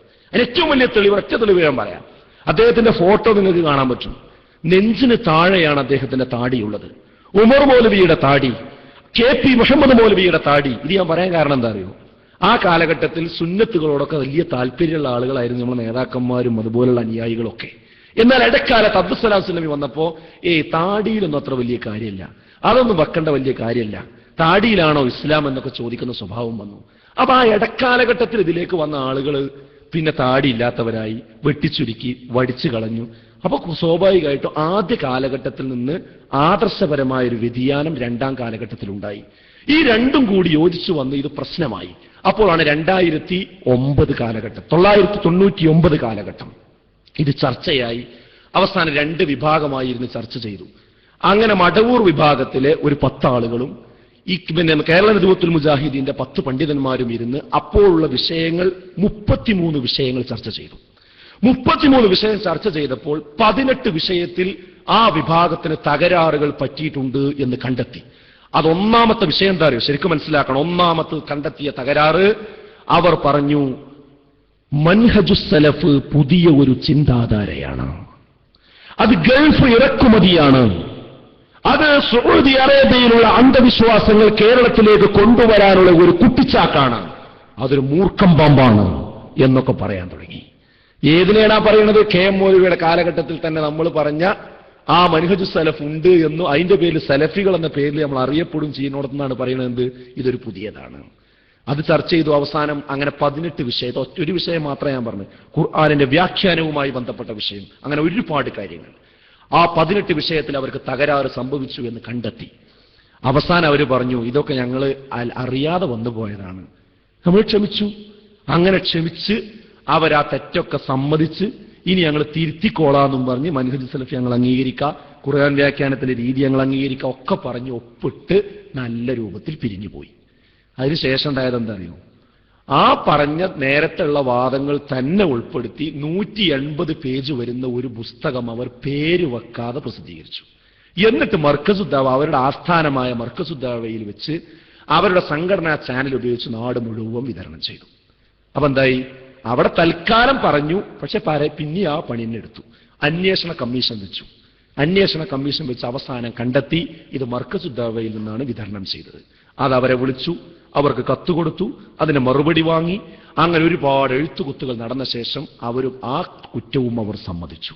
അങ്ങനെ വന്നപ്പോൾ നമ്മളെ സംഘടന എന്ത് ചെയ്തു, 35 ആളുകൾക്ക് പേരിൽ അന്നത്തെ എക്സിക്യൂട്ടീവിൽ പെട്ട 35 ആളുകൾക്ക് നേരെ, യുവജന സംഘടനയുടെ 35 ആളുകൾക്ക് നേരെ ഒരു നടപടി 6 മാസത്തിനെടുത്തു. 6 മാസം കൊണ്ട് അവർ തെറ്റ് തിരുത്തി വരികയാണെങ്കിൽ അവരത് തിരിച്ചെടുക്കും എന്ന് പറഞ്ഞുകൊണ്ട് തീരുമാനമെടുത്തു. പക്ഷെ അവർ ചെയ്തത് എന്താ അറിയോ? പിറ്റേ ദിവസം തന്നെ ബഹുമാനായ ഉസൈൻ മടവൂര് വന്നുകൊണ്ട് കൈരളി ടിവിയിൽ പ്രത്യക്ഷപ്പെട്ടുകൊണ്ട് പറഞ്ഞു, ഞങ്ങൾ ഇന്നലെ സംസ്ഥാന കൗൺസിൽ KNMന്റെ ചേർന്നു. കളവാണ് പറഞ്ഞത്. അദ്ദേഹത്തിന് വിളിക്കാൻ റൈറ്റ് ഇല്ല. എന്നിട്ട് APAയും TPAയും ഒക്കെ പുറത്താക്കിയിട്ടുണ്ട്. ഇപ്പൊ ഞാനാണ് ജനറൽ സെക്രട്ടറി എന്ന് പറഞ്ഞു. അങ്ങനെയാണ് 2012 2002 ഈ പ്രസ്ഥാനം പിളർന്നു എന്ന് അവർ അവകാശപ്പെടുന്നത്. ഇതറിയാത്ത ആളുകളുണ്ടാവും, അതുകൊണ്ടാണ് ഞാനത് കുറച്ച് വിശദമായിട്ട് പറഞ്ഞത്. അങ്ങനെയാണ് മടവൂർ വിഭാഗം ഇതിൽ നിന്ന് പോയി. പിന്നെ KNM വളരെ ഉഷാറായിട്ട് എന്ത് ചെയ്തു? അന്ന് ഈ തീരുമാനം എടുക്കുന്ന സമയത്ത് അവരുടെ ഒരു അസ്ഗർ അലി എന്ന് പറയുന്ന ഒരാളുണ്ടായിരുന്നു. അദ്ദേഹം ആ സംസ്ഥാന എക്സിക്യൂട്ടീവിൽ പറഞ്ഞൊരു വാക്ക് ഇന്നും എനിക്ക് ഓർമ്മയുണ്ട്. അദ്ദേഹം പറഞ്ഞു, ഈ തീരുമാനമെടുത്ത് നിങ്ങൾ പുറത്തിറങ്ങിയാൽ നിങ്ങൾ 0 ആയിരിക്കും. കാരണം യുവാക്കൾ കംപ്ലീറ്റ് അവരെ കയ്യിലാണ്. കാരണം എന്താ? വളണ്ടിയർ കോർ എന്ന് പറയുന്ന ഒരു രഹസ്യ വിങ് അവർ ഇതിനു വേണ്ടി ഇതിന്റെ ഉള്ളിൽ ഉണ്ടാക്കിയിരുന്നു. ഈ പ്രസ്ഥാനത്തിന്റെ ദിശ തിരിച്ചു കൊണ്ടുപോകുന്നതിന് വേണ്ടി വളണ്ടിയർ കോർ എന്ന് പറയുന്ന ഒരു രഹസ്യ വിങ് ഉണ്ടാക്കിയിരുന്നു. അതവരെ കയ്യിലുള്ളത് കൊണ്ടാണ് അവർ ആ ധാർഷ്ട്യം പറഞ്ഞത്. അങ്ങനെ അവരിറങ്ങിപ്പോയി. അങ്ങനെയാണ് 2002 ശേഷമുള്ള 3ാം കാലഘട്ടം യഥാർത്ഥത്തിൽ തുടങ്ങുന്നത്, അഥവാ കഴിഞ്ഞ 10 വർഷം. അപ്പൊ ഇവരിറങ്ങിപ്പോയപ്പോ അവർക്ക് KNMനെ ആക്ഷേപിക്കാൻ ഒന്നുമില്ല. ആക്ഷേപിക്കാൻ ആയുധം വേണ്ടേ? ആ സമയത്ത് അവർ പറഞ്ഞ ഒന്നാമത്തെ ആയുധം 2002, ആ ഡേറ്റിങ്ങൾ ഓർക്കണം. 10 വർഷം മുമ്പ് അബ്ദുസ്സലാം സുല്ലമി യാഥാസ്ഥിക വിഭാഗത്തിന്റെ AP വിഭാഗം സുന്നികളുടെ മാസികയായ സെൻസിംഗുകാരന് ഒരഭിമുഖം കൊടുത്തു. ആ അഭിമുഖത്തിൽ പറഞ്ഞു, ഞങ്ങളുടെ പിളർപ്പ് അതിന്റെ കാരണം AP വിഭാഗം എന്നാണ് അവർ വിളിച്ചിരുന്നത്. AP വിഭാഗം മുജാഹിദുകൾ ശിർക്കിലേക്ക് പോയിട്ടുണ്ട് എന്ന് പറഞ്ഞു. 2002 പറഞ്ഞു ശിർക്കിലേക്ക് പോയിട്ടുണ്ട്, അന്ധവിശ്വാസത്തിലേക്ക് പോയിട്ടുണ്ട്. അതുകൊണ്ടാണ് ഞങ്ങളിപ്പോ വേറെ വരാൻ കാരണം. നമ്മളെ നേതൃത്വവും പ്രഭാഷകന്മാരും എന്തു ചെയ്തു? സടകുടഞ്ഞെഴുന്നേറ്റു. ഇതിന് ബഹുമാനായ APയും TPയും ഒക്കെയുള്ള വേദികളിലും സദസ്സുകളിലും ഇപ്പോൾ സർക്കാരോപിച്ചുകൊണ്ടിരിക്കുന്ന അനസ് മൗലവിയും അതോടൊപ്പം മറ്റുള്ള നമ്മുടെ പണ്ഡിതന്മാരും എല്ലാവരും ഉണർന്നെഴുന്നേറ്റുകൊണ്ട് എവിടെയാണ് തെളിവ്? ഹാത്തു ബുർഹാനക്കും, നിങ്ങൾ തെളിവ് കൊണ്ടുവരൂ എന്ന് 1000 കുതിരശക്തിയോടുകൂടി വെല്ലുവിളിച്ചു, പ്രസംഗിച്ചു. അവസാനം മടവൂർ വിഭാഗത്തിന് തെളിയിക്കാൻ കഴിഞ്ഞില്ല. അവർ തിരിച്ചുപോയി. നമ്മളാകട്ടെ അതിശക്തമായി ദഅവാ പ്രവർത്തനത്തിലേക്ക് കുതിച്ചു, അഥവാ 1ാം കാലഘട്ടത്തിലേക്ക് തിരിച്ചുപോയി. KM മൗലവിയുടെ 1ാം കാലഘട്ടത്തിലേക്ക്. അപ്പൊ എന്തുണ്ടായി? വളരെ സജീവമായി. എന്നിട്ട് നടന്ന 1ാമത്തെ സമ്മേളനമാണ് എറണാകുളം സമ്മേളനം. ആ സമ്മേളനം അവസാനിക്കുമ്പോൾ ഇന്നും ഒരു പ്രായമുള്ള നമ്മുടെ ഒരു ഉപ്പ കണ്ണിൽ നിന്ന് വെള്ളം വന്ന് കരഞ്ഞിരിക്കുന്ന ഒരു രംഗം എനിക്ക് ഇന്നും ഓർമ്മയുണ്ട്. ഒരു തൂണിന് ചാരി കരഞ്ഞിരിക്കുകയാണ്, വിതുമ്പിക്കരയുകയാണ് സമാപന സമ്മേളനം നടക്കുമ്പോൾ.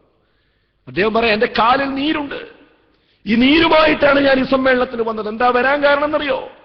ഇതാ ഈ പ്രസ്ഥാനം ശിർക്കിലേക്ക് പോയി എന്നൊക്കെ പറഞ്ഞ് ഇതിനെ ഇല്ലാതെയാക്കാൻ വേണ്ടി കുറച്ച് ആളുകൾ ഇറങ്ങിയിട്ടുണ്ടല്ലോ. അപ്പൊ സമ്മേളനത്തിനൊന്നും ആളുണ്ടാവൂല എന്നിവരൊക്കെ പ്രചരിപ്പിച്ചു. അതുകൊണ്ടത് സംഭവിക്കരുത്. ഈ തൗഹീദിന്റെ പ്രസ്ഥാനം അങ്ങനെ ഒറ്റപ്പെടാൻ പാടില്ല. അതുകൊണ്ട് ഡോക്ടറുടെ നിർദ്ദേശം ലംഘിച്ചുകൊണ്ടാണിതാ കാലിൽ നീരുമായി ഇത്രയും വയസ്സുള്ള ഞാൻ ഇവിടെ വന്നത്. ഒരു തലയെങ്കിൽ ഒരു തല എന്റെ തലയായി ഇവിടെ ഉണ്ടാകട്ടെ, ഒരു സീറ്റെങ്കിൽ നിറയട്ടെ എന്ന് വിചാരിച്ചു വന്നു നോക്കുമ്പോൾ ഇവിടെ ഇതാ പാരാവാരം ജനങ്ങൾ അൽഹംദുലില്ലാ എന്ന് പറഞ്ഞുകൊണ്ട് അദ്ദേഹത്തിന്റെ കണ്ണിൽ നിന്ന് വെള്ളം വന്നു. അതെ, നമ്മളെ വിമർശിക്കാൻ പേനയെടുക്കുന്ന മാധ്യമം പത്രം പോലും വന്നെഴുതി. ആരോപകരുടെ മുഴുവൻ മണൽച്ചിറകളും ഒലിച്ചു പോകുന്ന ഇതാ സമ്മേളനമാണ് എറണാകുളത്ത് നടന്ന സമ്മേളനം. അങ്ങനെ ആ സമ്മേളനം കഴിഞ്ഞപ്പോൾ ആത്മവിശ്വാസമായി. നിങ്ങൾ 0 ആകുമെന്ന് ആരാണോ പറഞ്ഞത്, അവർ 0 ആയി മാറി. അവർ ചിത്രത്തിൽ നിന്ന് ഔട്ടായി. നമ്മൾ ധീരമായി മുന്നോട്ട് പോയി. നിങ്ങൾക്കറിയോ, കഴിഞ്ഞ 10 വർഷം ഡിസംബർ മാസം ഉണ്ടായിട്ടുണ്ടെങ്കിൽ കേരളത്തിലും വിദേശ നാടുകളിലും ഒന്നുകിൽ സമ്മേളനം, അല്ലെങ്കിൽ ക്യാമ്പയിൻ, അതല്ലെങ്കിൽ മണ്ഡലം സമ്മേളനങ്ങൾ, അല്ലെങ്കിൽ ഇതുപോലെയുള്ള എക്സിബിഷനുകൾ, അങ്ങനെയുള്ള പരിപാടികൾ കൊണ്ട് നിറഞ്ഞു നിൽക്കുകയായിരുന്നു. ചങ്ങരംകുളം സമ്മേളനം അതിലും ഗംഭീരമായി നടന്നു. അതിനുശേഷം 2 സാൽവേഷനുകൾ കോഴിക്കോട് തടമ്പാട്ട് താഴത്തും അതുപോലെ തന്നെ എറണാകുളത്ത് കല്ലൂർ ഇന്റർനാഷണൽ സ്റ്റേഡിയത്തിലും നടന്ന 2 സാൽവേഷനുകൾ. 10,000-കണക്കിന് ആളുകൾ 10 ദിവസങ്ങളിലായി അങ്ങോട്ട് ഒഴുകുകയായിരുന്നു. അവിടെ എല്ലാവരും വന്നു, വിമർശിച്ചവരൊക്കെ വന്നു. അപ്പോൾ സ്വാഭാവികമായും മടവൂർ വിഭാഗത്തിന് ആകെ പിടുത്തം വിട്ടു. കാരണം എന്താ? അവർ വിമർശിച്ചതൊന്നും നിലനിന്നില്ല. 2006 കോഴിക്കോട് തടമ്പാട്ട് താഴത്ത് സാൽവേഷൻ നടക്കുമ്പോൾ അവരുടെ കുടുംബാംഗങ്ങൾ വരെ അത് വന്ന് കാണുന്നൊരവസ്ഥ വന്നു. അപ്പോൾ അവർ വീണ്ടും പുതിയ ആ പഴയ അടവ് തന്നെ ഒന്നുകൂടെ പയറ്റാൻ നോക്കി. എന്നിട്ട് എന്താ ചെയ്തതെന്നറിയോ? 1-2 പ്രഭാഷകന്മാർ വളരെ കാലം മുമ്പ് ഒരു ഓഡിറ്റോറിയത്തിൽ നടത്തിയ പ്രസംഗത്തിന്റെ 2-3 മിനിറ്റ് മാത്രമുള്ള ക്ലിപ്പ് എടുത്തുകൊണ്ട് ഇതാ ഇവര് അന്ധവിശ്വാസത്തിലേക്ക് പോകുന്നു എന്ന് പറഞ്ഞ് ചില ക്ലിപ്പിങ്ങുകൾ തട്ടിക്കൂട്ടി ഉണ്ടാക്കി ഒരു വീണ്ടും ഈ ആരോപണവുമായി സാൽവേഷന് ശേഷം വീണ്ടും അവർ രംഗത്തിറങ്ങി. ആ രംഗത്തിറങ്ങിയപ്പോൾ ബഹുമാനായ കെ സക്കരിയ സ്വലാഹിയും നേരത്തെ പറഞ്ഞ അനസ് മൗലവിയും ഒക്കെ രംഗത്ത് വീണ്ടും വന്നു. എവിടെയാണ് നിങ്ങൾ പറഞ്ഞ ക്ലിപ്പ്? അതിന്റെ ബാക്കി വായിക്കൂ, അതിന്റെ ആദ്യം പറയൂ, അതിന്റെ അവസാന ഭാഗം പറയൂ എന്ന് പറഞ്ഞുകൊണ്ട് ചോദിച്ചു. അതിൽ സംസാരിച്ചപ്പോൾ ചില അബദ്ധങ്ങൾ വന്ന ആ ക്ലിപ്പുകളിൽ സംസാരിച്ച ആളുകൾ ഇതാ ഞാൻ ആ പറഞ്ഞ വാചകം ഞാൻ തിരുത്തിയിരിക്കുന്നു, അതുകൊണ്ട് ഇനി നിങ്ങൾ ആ ക്ലിപ്പ് ഇടരുത്, ആ CD ഞങ്ങൾ പിൻവലിക്കുകയും ചെയ്തിരിക്കുന്നു. അതോടുകൂടി വിടാവുന്ന വിഷയമുള്ളൂ. പക്ഷെ അവർ വിട്ടില്ല. അവർ വീണ്ടും ഇത് കടിച്ചു തൂങ്ങി. പക്ഷെ അത് വിജയിച്ചില്ല. അവസാനം വീണ്ടും അവർക്ക് മടങ്ങിപ്പോകേണ്ടി വന്നു. ആരോപണം അവസാനിപ്പിച്ച് മടങ്ങേണ്ടി വന്നു. ആ ആരോപണത്തിനും നമുക്ക് ഒന്നൊരു തകരാറും പറ്റിയില്ല. വീണ്ടും ഈ പ്രസ്ഥാനം ഗംഭീരമായി മുന്നോട്ട് പോകുന്നതാണ് നമുക്ക് കാണുന്നത്. ഇവിടെയാണ് ഒരു പ്രധാനപ്പെട്ട വിഷയം നമ്മൾ മനസ്സിലാക്കേണ്ടത്. നേരത്തെ ഇവിടെ പറഞ്ഞ ബഹുമാനനായ അബ്ദുറഹ്മാൻ സലഫി എന്ന് പറയുന്ന പണ്ഡിതൻ, അദ്ദേഹത്തിന്റെ ഒരു സ്വഭാവം ഈ പ്രസ്ഥാനത്തിൽ ഈ പ്രശ്നങ്ങൾ ഉണ്ടായതിൽ ഒരു വലിയ പങ്ക് വഹിക്കുന്നുണ്ട്. അദ്ദേഹം സജീവമാകുന്ന ഘട്ടമെന്ന് പറയുന്നത് ഇങ്ങനെ എന്തെങ്കിലും ഒരു പ്രശ്നം ഉണ്ടാവുമ്പോഴാണ് അദ്ദേഹം കൂടുതൽ രംഗത്തിറങ്ങി പ്രവർത്തിക്കുക.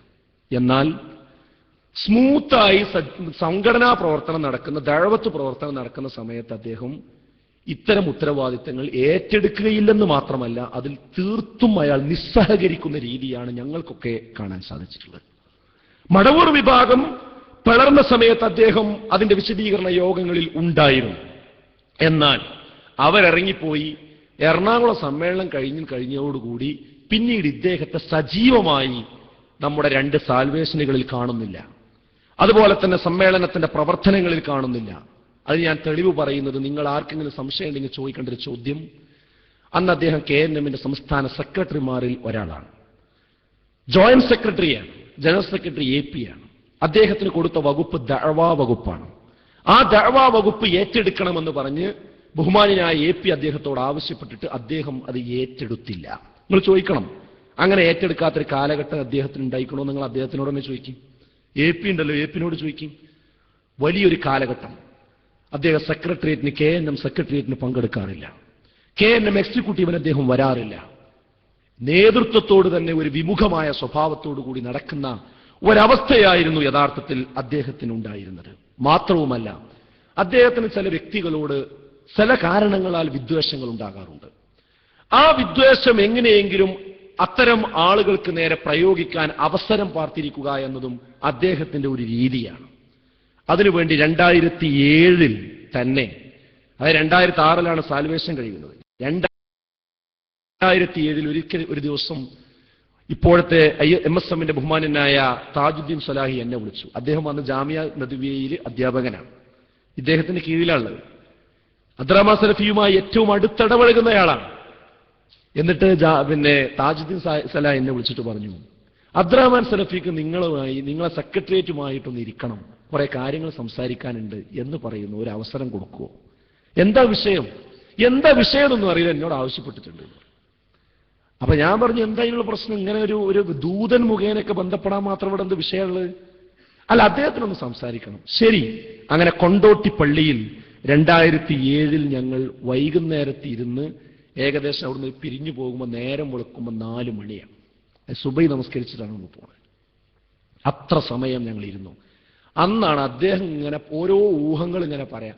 അയാൾ എനിക്കെതിരാണ്, ഇയാൾ എനിക്കെതിരാണ്, മറ്റേ ആൾ ശരിയല്ല, പിന്നെ നിങ്ങളെ പ്രവർത്തനം ശരിയല്ല, ഇങ്ങനെയൊക്കെ പറഞ്ഞിട്ടുള്ള രീതിയിൽ ഓരോ സംശയങ്ങൾ. അതൊക്കെ ഞങ്ങൾ അതിന്റെ വസ്തുത പറഞ്ഞു കൊടുക്കുമ്പോൾ എത്ര അപ്പോൾ ഒന്നും തെളിയിക്കുന്ന ഒരു കാര്യമില്ല, വെറുതെ ഊഹങ്ങൾ കെട്ടിച്ചമച്ച് ഓരോ വ്യക്തികളോട് ഓരോ വൈരാഗ്യം മനസ്സിൽ വെച്ച് നടക്കണം. അന്ന് തന്നെ അദ്ദേഹത്തിന്റെ ആ സ്വഭാവം ഞങ്ങൾക്ക് അന്ന് മനസ്സിലായിട്ടുണ്ട്. യഥാർത്ഥത്തിൽ അത് കഴിഞ്ഞു. അതിനൊരു കാരണം എന്താ അറിയോ? അതൊരു കാരണം കൂടിയുണ്ട്. ഇദ്ദേഹമായിരുന്നു ഗണന പ്രസംഗങ്ങളിലൊക്കെ കുറച്ച് മുന്നിൽ നിന്നിരുന്നത്. അത് വാഴക്കാട് എന്ന് പറയുന്ന മലപ്പുറം ജില്ലയിലെ പ്രദേശത്ത് പേരോട് അബ്ദുറഹ്മാൻ സഖാഫിയുമായി ഏകദേശം 10-ലധികം ദിവസം നീണ്ടു നിൽക്കുന്ന ഒരു ഗണന പ്രസംഗമുണ്ടായിരുന്നു. അതിൽ അദ്ദേഹം വളരെ ശക്തമായി നിറഞ്ഞു നിന്നു. അസ്മാഉ സിഫാത്തായിരുന്നു പ്രധാനപ്പെട്ട വിഷയം. അതിന്റെ ഓഡിയോ കാസറ്റൊക്കെ ഇപ്പോഴും ഉണ്ടാവും. അന്ന് അദ്ദേഹമാണ് ഈ രംഗത്ത് നിറഞ്ഞു നിന്നിരുന്നത്. അതിനുശേഷം പിന്നീട് മണ്ണാർക്കാട് സംവാദം നടന്നു, ഹൊസങ്കടിയിൽ നടന്നു, എടമുട്ടത്ത് നടന്നു, കൊണ്ടോട്ടിയിൽ നടന്നു, കോട്ടക്കലിൽ നടന്നു, ആലുവയിൽ നടന്നു, ഒരുപാട് പ്രദേശത്ത് നടന്നു. അവിടെയൊന്നും ഇദ്ദേഹത്തെ നിങ്ങൾക്ക് ആർക്കും കാണാൻ കഴിയില്ല. അതിനൊക്കെ നേതൃത്വം കൊടുത്തത് ഒന്നുകിൽ സക്കരിയ സ്വലാഹി, അതല്ലെങ്കിൽ നേരത്തെ പറഞ്ഞ അനീഫ് കായക്കൊടി, ഇതുപോലുള്ള ആളുകൾ മാത്രമാണ്. ഇവിടെയൊന്നും അദ്ദേഹത്തെ നമുക്ക് കാണാൻ കഴിയുന്നില്ല. അതേപോലെ തന്നെ അദ്ദേഹത്തിന് നേരത്തെ ഞാൻ പറഞ്ഞല്ലോ, അപ്പോ ഇങ്ങനെ ഒരു രംഗത്തുനിന്ന് അദ്ദേഹത്തെ ആരും മാറ്റി നിർത്തിയതല്ല. കാരണം അദ്ദേഹം ആ ഒരു രീതിക്ക് അദ്ദേഹത്തിന് പറ്റൂ. എപ്പോഴും അദ്ദേഹത്തോടൊരു വെല്ലുവിളി നടത്തിയിട്ട് അദ്ദേഹം ഏറ്റെടുത്തിട്ടില്ലല്ലോ, ഇപ്പോഴും ഏറ്റെടുത്തിട്ടില്ല. അത് അദ്ദേഹത്തിന്റെ രീതി അങ്ങനെയാണ്. സ്വാഭാവികമായിട്ടും ജനങ്ങൾ എന്ത് ചെയ്തു? ഈ ദായിമാരാണ് പ്രവർത്തന രംഗത്തുള്ളത് എന്നൊക്കെ അവരോട് ബന്ധം സ്ഥാപിച്ചു. ഇതിനെന്താ പറയുക, അസൂയ എന്ന് പറയാൻ പറ്റുമെന്നുണ്ടെങ്കിൽ നിങ്ങൾ പറഞ്ഞോളി, ഞാൻ ആ വാക്ക് പറയുന്നില്ല. യഥാർത്ഥത്തിൽ അങ്ങനെ ഒരു അവസ്ഥ അതിനിടയിലുണ്ട്. പിന്നെ തന്റെ പ്രകൃതം തന്നെ ഞാൻ നേരത്തെ പറഞ്ഞു, ഊഹങ്ങൾ വെച്ച് ആളുകളെ വിലയിരുത്തുന്ന ഒരു സ്വഭാവമാണ്. അങ്ങനെ ചിലരോട് അദ്ദേഹത്തിന് വിദ്വേഷമുണ്ട്. അതൊന്ന് പ്രധാനമായും കെ സക്കരിയ സ്വലാഹിയോട്, വേറൊന്ന് മുജാഹിദ് ബാലുശ്ശേരിയോട്. പിന്നെ അദ്ദേഹം ജാമിയ നദ്വിയയുടെ ഒരു നേതാവായി അതിന്റെ നിയന്ത്രണാധികാരമുള്ള ആളായിട്ട് അവിടെ ഉണ്ട്. അവിടുത്തെ ചില സ്റ്റാഫുകളാണ് ഒന്ന് അബൂബക്കർ സലഫി, അതുപോലെ ഹംസ മദീനി, ഷമീർ മദീനി പോലെയുള്ള ഹദീസ് വിഭാഗം കൈകാര്യം ചെയ്യുന്ന പണ്ഡിതന്മാർ. അവരോടും തന്നെ അയാൾക്ക് ചില പ്രശ്നങ്ങൾ ഉണ്ടായിട്ടുണ്ട്. കോളേജ് ആവുമ്പോൾ ഉണ്ടാകുന്ന കുറെ പ്രശ്നങ്ങളുണ്ട്, വേറെയുമുണ്ട്.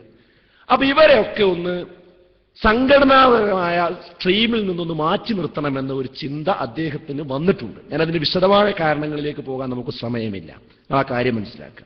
അതോടെ അദ്ദേഹം എന്ത് ചെയ്തു എന്ന് ചോദിച്ചാൽ, ദഅ്വാ രംഗത്തൊന്നും സജീവമല്ലാത്ത ആളാണെങ്കിലും ഇവരെ എങ്ങനെയെങ്കിലുമൊക്കെ സംഘടനയിൽ നിന്നും സ്ഥാപനത്തിൽ നിന്നൊക്കെ ഒഴിവാക്കാൻ വല്ല മാർഗമുണ്ടോ എന്നുള്ളതിനെ പറ്റി ആലോചിച്ചു.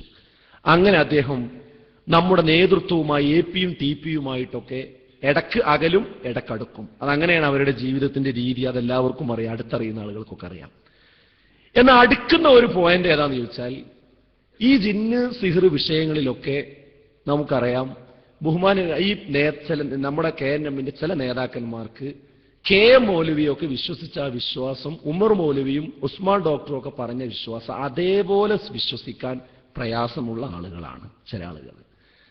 ആ ഒരു ബുദ്ധിക്കമിതമായ പ്രാധാന്യം കൊടുക്കുന്ന ചില സംഗതികൾ അവരെ സംബന്ധിച്ചിടത്തോളവും ഉണ്ട്.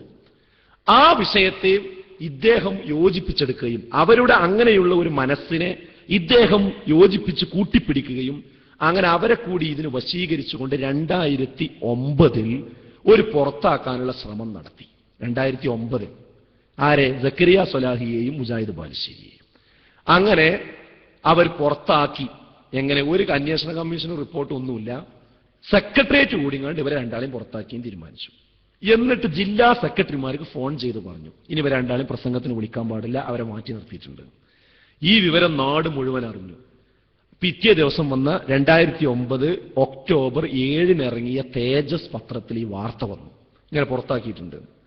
അതിൽ ഗൾഫിൽ നിന്നും വിദേശ ഇസ്ലാമിക് സെന്ററുകളിൽ നിന്നും നാട്ടിൽ നിന്നും പ്രബോധകന്മാരെല്ലാവരും വിളിച്ചു. എന്താ കാരണം? സജീവമായി പ്രവർത്തിക്കുന്ന ഈ 2 പ്രവർത്തകന്മാർ, അന്ന് ജിന്നില്ല, അന്ന് ജിന്ന് വിഷയമില്ല, ആലോചിക്കണം, ഇതിങ്ങനെ വിവാദമായിട്ടില്ല. അന്ന് കാരണം പറയാല്ല. അവസാനം പിടിച്ചു നിൽക്കാൻ കഴിയണില്ല എന്ന് വന്നപ്പോ പിറ്റേ ദിവസത്തിൽ തിരുത്തു കൊടുത്തു. ഇന്നലെ പത്രത്തിൽ വന്ന വാർത്ത വ്യാജമാണ് എന്ന് തിരുത്തു കൊടുത്തു. കൊടുത്തിട്ടില്ലേ? ഉണ്ട്, തേജസ് പത്രത്തിൽ അത് കൊടുത്തു. അതിന്റെ അടിയിൽ പത്രത്തിന്റെ ലേഖകന്റെ വിശദീകരണം, ഞങ്ങൾക്ക് വിശ്വാസയോഗ്യമായ വിവരം കിട്ടിയതിന്റെ അടിസ്ഥാനത്തിലാണ് ഞങ്ങൾ വാർത്ത കൊടുത്തിട്ടുള്ളത്. അപ്പം അന്ന് പറഞ്ഞത് കളവാണോ? അന്ന് പറഞ്ഞിട്ടില്ലേ? എല്ലാ ജില്ലാ സെക്രട്ടറിമാരും വിളിച്ചു പറഞ്ഞിട്ടില്ലേ? ഇതാണ് അന്ന് തന്നെ തുടങ്ങിയിട്ടുണ്ട്. അപ്പൊ ഒരു കാര്യം എനിക്ക് മനസ്സിലായി, എന്ത് പെട്ടെന്ന് ഇങ്ങനെ പുറത്താക്കാൻ കഴിയൂല, അത് കുറച്ച് ശ്രമകരമായ ജോലി തന്നെയാണ് എന്നൊരു മനസ്സിലായി. 2009 മനസ്സിലായി. അപ്പൊ പിന്നീട് ഇനി കുറച്ച് പ്ലാൻ ചെയ്ത് നീങ്ങിയാൽ തന്നെ എന്ത് ചെയ്യുള്ളൂ, ഈ പരിപാടി ഒപ്പിക്കാൻ കഴിയുള്ളൂ എന്ന് അദ്ദേഹത്തിന് മനസ്സിലായി. അതിനുവേണ്ടി അദ്ദേഹം ചെയ്ത കാര്യം എന്താ പറയുക, ഒന്ന് ചെയ്തതെന്താ അറിയോ, അദ്ദേഹത്തിന്റെ ഏറ്റവും അടുത്ത സുഹൃത്താണ് നൂർഷ സാഹിബ്, എറണാകുളത്തുള്ള നൂർഷ. അന്ന് അദ്ദേഹം ജില്ലാ സെക്രട്ടറി മാത്രമാണ്, എറണാകുളം ജില്ലാ സെക്രട്ടറി മാത്രമാണ്. അവർ രണ്ടുപേരും അതോടൊപ്പം തന്നെ ഡോക്ടർ മുഹമ്മദ് കുഞ്ഞി എന്ന് പറയുന്ന ഇപ്പോൾ സെക്രട്ടറി ആയിട്ടുള്ള ഒരാളുണ്ട്. ഇവർ 2-3 ആളുകൾ അന്ന് യഥാർത്ഥത്തിൽ ആ സമയത്ത് വീണ്ടും എപിക്കും ടിപിക്കും എതിരാകുന്നുണ്ട്. ഏത് ഇപ്പോ ഈ തെരഞ്ഞെടുപ്പിന്റെ തൊട്ട് മുമ്പുള്ള 3 വർഷത്തെ തെരഞ്ഞെടുപ്പിന്റെ സമയത്ത് കൊല്ലം ജില്ലയിൽ KNMന്റെ തെരഞ്ഞെടുപ്പുമായി ബന്ധപ്പെട്ട് ഒരുപാട് പ്രശ്നങ്ങൾ ഉണ്ടായിരുന്നു. അത് തീർക്കാൻ വേണ്ടി ഇവർ പോയി അവരൊരു ഫോർമുല ഉണ്ടാക്കി കൊണ്ടുവന്നു. പക്ഷേ അത് എപിയും ടിപിയും അംഗീകരിച്ചില്ല.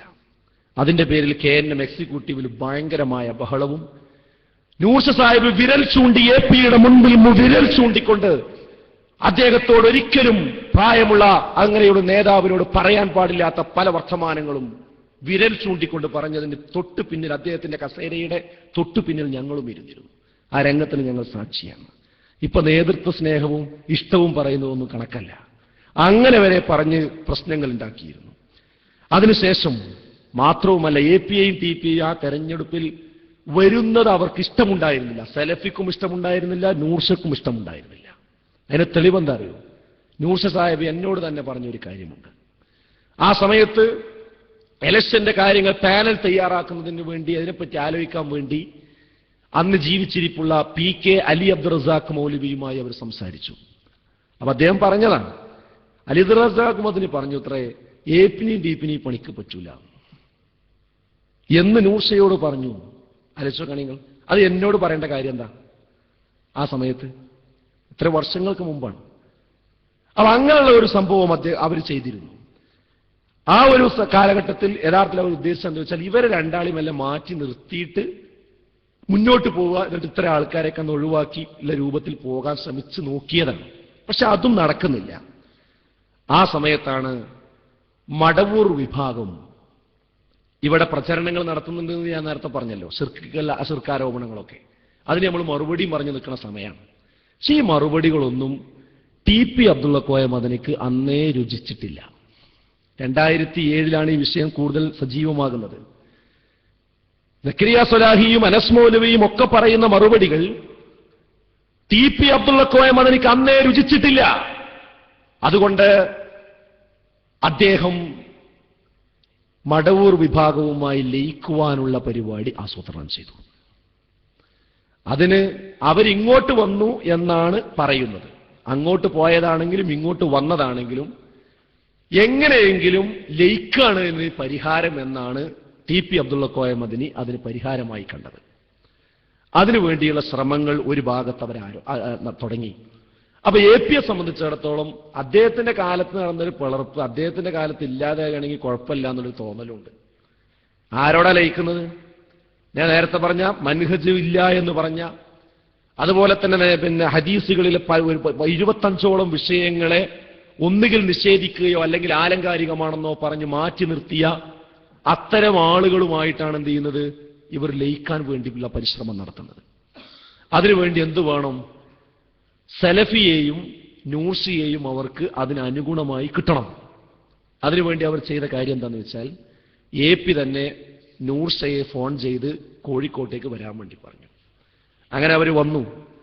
നൂർഷ സാഹിബ് വന്നപ്പോൾ നൂർഷനോട് പറഞ്ഞു, ഇതൊന്ന് ഒന്നിക്കണം, അതിനുള്ള ചില മാർഗങ്ങളൊക്കെ കാണുന്നുണ്ട്, ചില ദൂതന്മാരൊക്കെ നമ്മളെടുത്ത് അവിടുന്ന് വന്നിട്ടുണ്ട്, അതുകൊണ്ട് നിങ്ങൾ ഇതിനൊന്ന് മുൻകൈ എടുക്കണമെന്ന് മാത്രമല്ല അബ്ദുറഹ്മാൻ സലഫിയെ ഇതിനൊന്ന് അനുകൂലമാക്കി തരികയും വേണം.